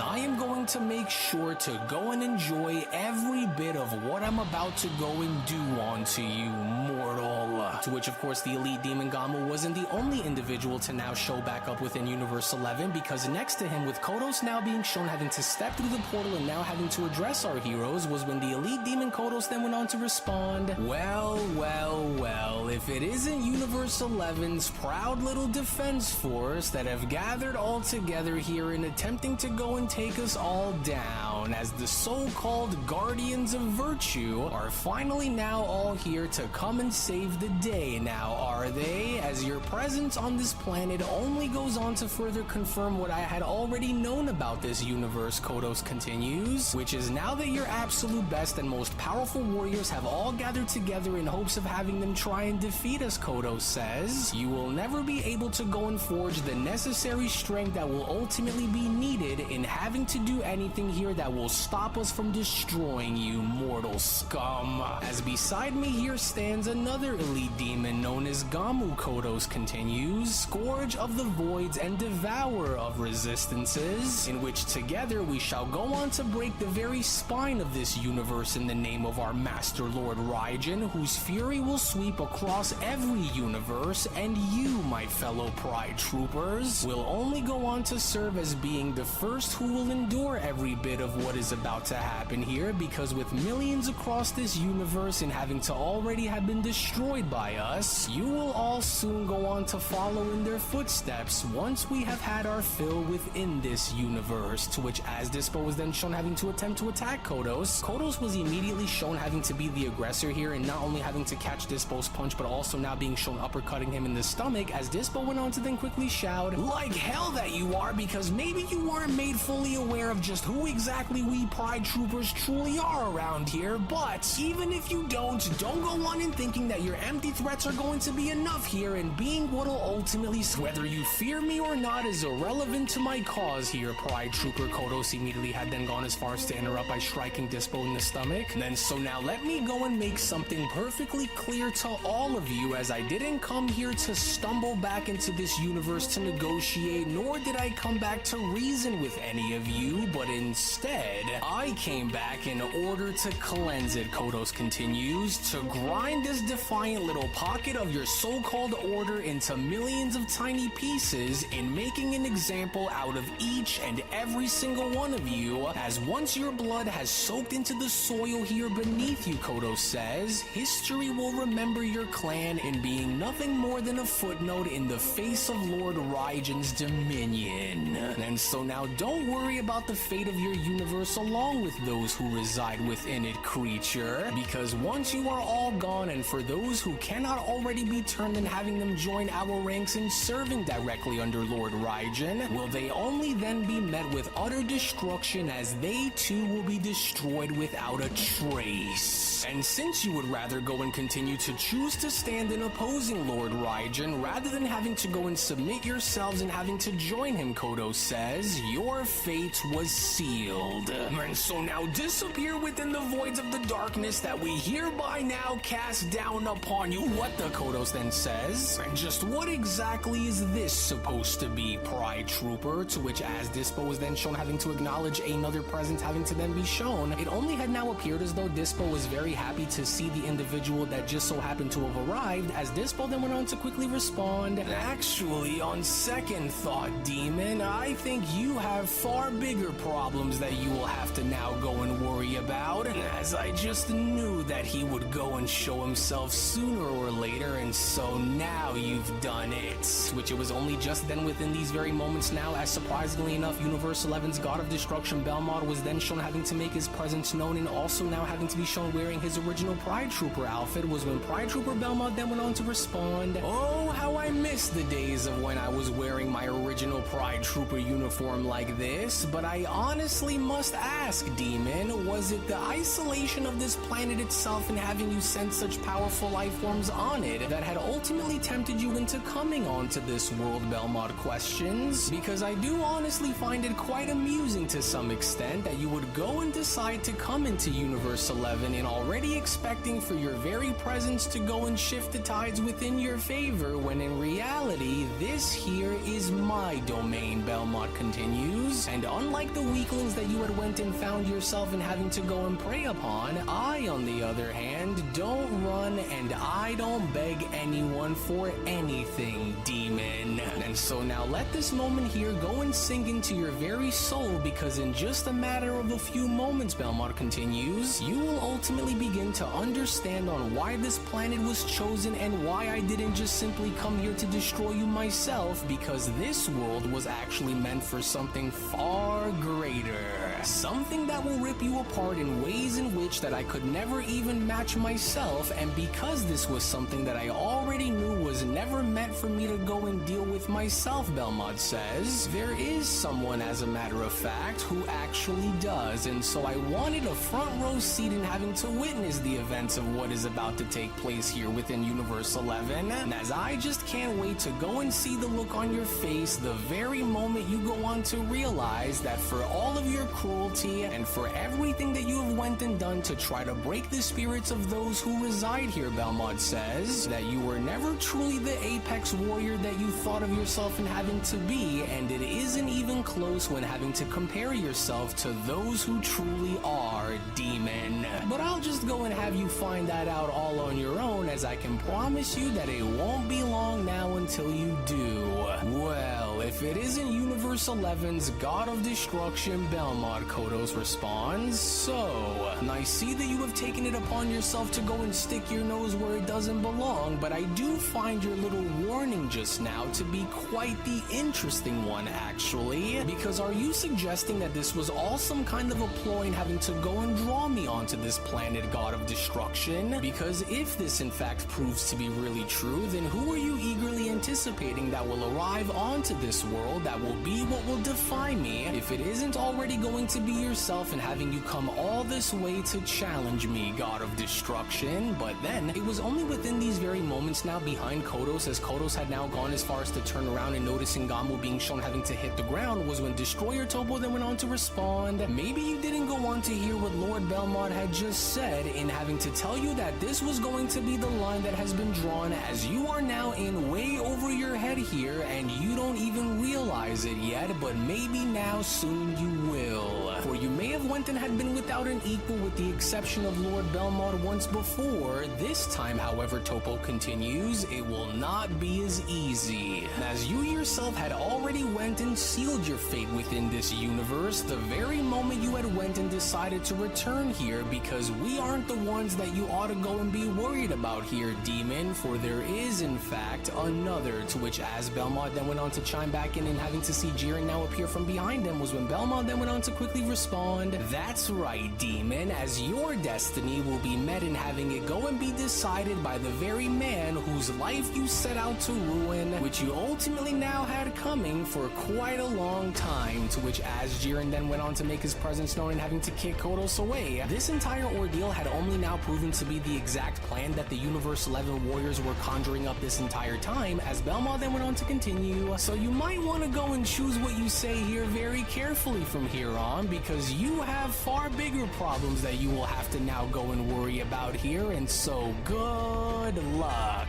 To which it was only just upon with Kodos' body now being shown having to fly right past Destroyer Topo, with Topo being shown having to acknowledge Jiren, was when Topo then went on to quickly respond, and there we finally have it, for the plan had worked, and now that we have these creatures exactly where we wanted for them to be, Topo continues, our only chance here lies in having us go and deal with each and every single one of them right now while we still can, for we will go and attempt to try to contain this battle from leaking out onto other planets around us, Topo continues, as we will need to go and end this here before they are allowed to be given the chance to leave again. To which as Jiren was then shown having to acknowledge Belmont was when Jiren then went on to quickly respond, listen to me, no matter what happens in the meantime here, Lord Belmont, that one there is going to be mine to handle from here on, and so I will leave the rest up to you to go and decide while I go and handle my business with Kodos alone, and as I only hereby trust that you will go and grant me with this while I'm away. So then hurry and go and don't worry about the rest of them, Destroyer Topo went on to then immediately be shown jumping in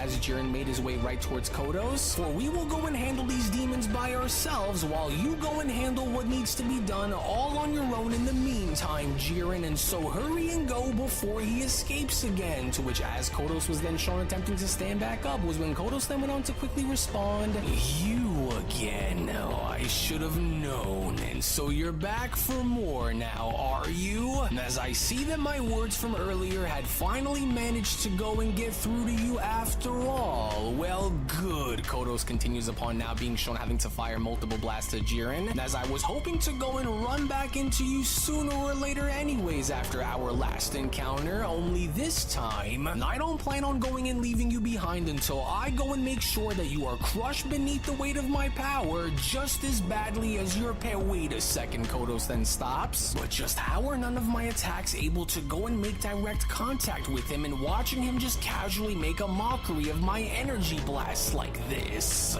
as he cannot possibly go and be that much more powerful than I am now, could he? Oh, but of course, Kodos continues upon now having to see Jiren directly dash towards Kodos and attempting to attack him. So then, you choose to still want to go and engage against me despite in knowing of the consequences that await for you now, do you, Kodos questions? Well, so be it then. And as I will go and do what I must if it means in having to finally lay this story here between us to rest for good. But I am rather surprised, as a matter of fact, Kodos continues. You know, as much as I can't stand the sight of having to even go as far as to look at you, this was going to be one decision that I will ensure to go and make you pay dearly for, Jiren. And because I now see that you are hell-bent on getting your revenge here against me despite in having to put your entire universe in danger, and I just want you to go and simply know that you will not win, as you should have went and had considered as to what you were going up against here, Jiren, and that is simply because I would have allowed for you to go and live only if you had went and pledged yourself in having to serve directly under Lord Raijin, for you could have been so much more than what you had went and set yourself out in having to become within the moment, Kodos continues, but I suppose that not everyone was built to go and handle such strength if it were given to them in exchange for their undying loyalty. And as my strength alone will be what forges the fires of your demise here, Kodos continues upon being shown having to uppercut Jiren in the face, just as it once was when I had went and used that very same strength to go and crush your parents, along with your master and your entire clan, because as good as you may have gotten since the days when you were just a little boy, for the very promise that I had made just before having to go and leave your sights earlier is going to be the very promise that I plan on keeping, Jiren. But then, it was only just within these very moments itself, as Jiren was shown having to lean back forward and having to overhear what Kodos had just said, was when Jiren went on to then quickly respond,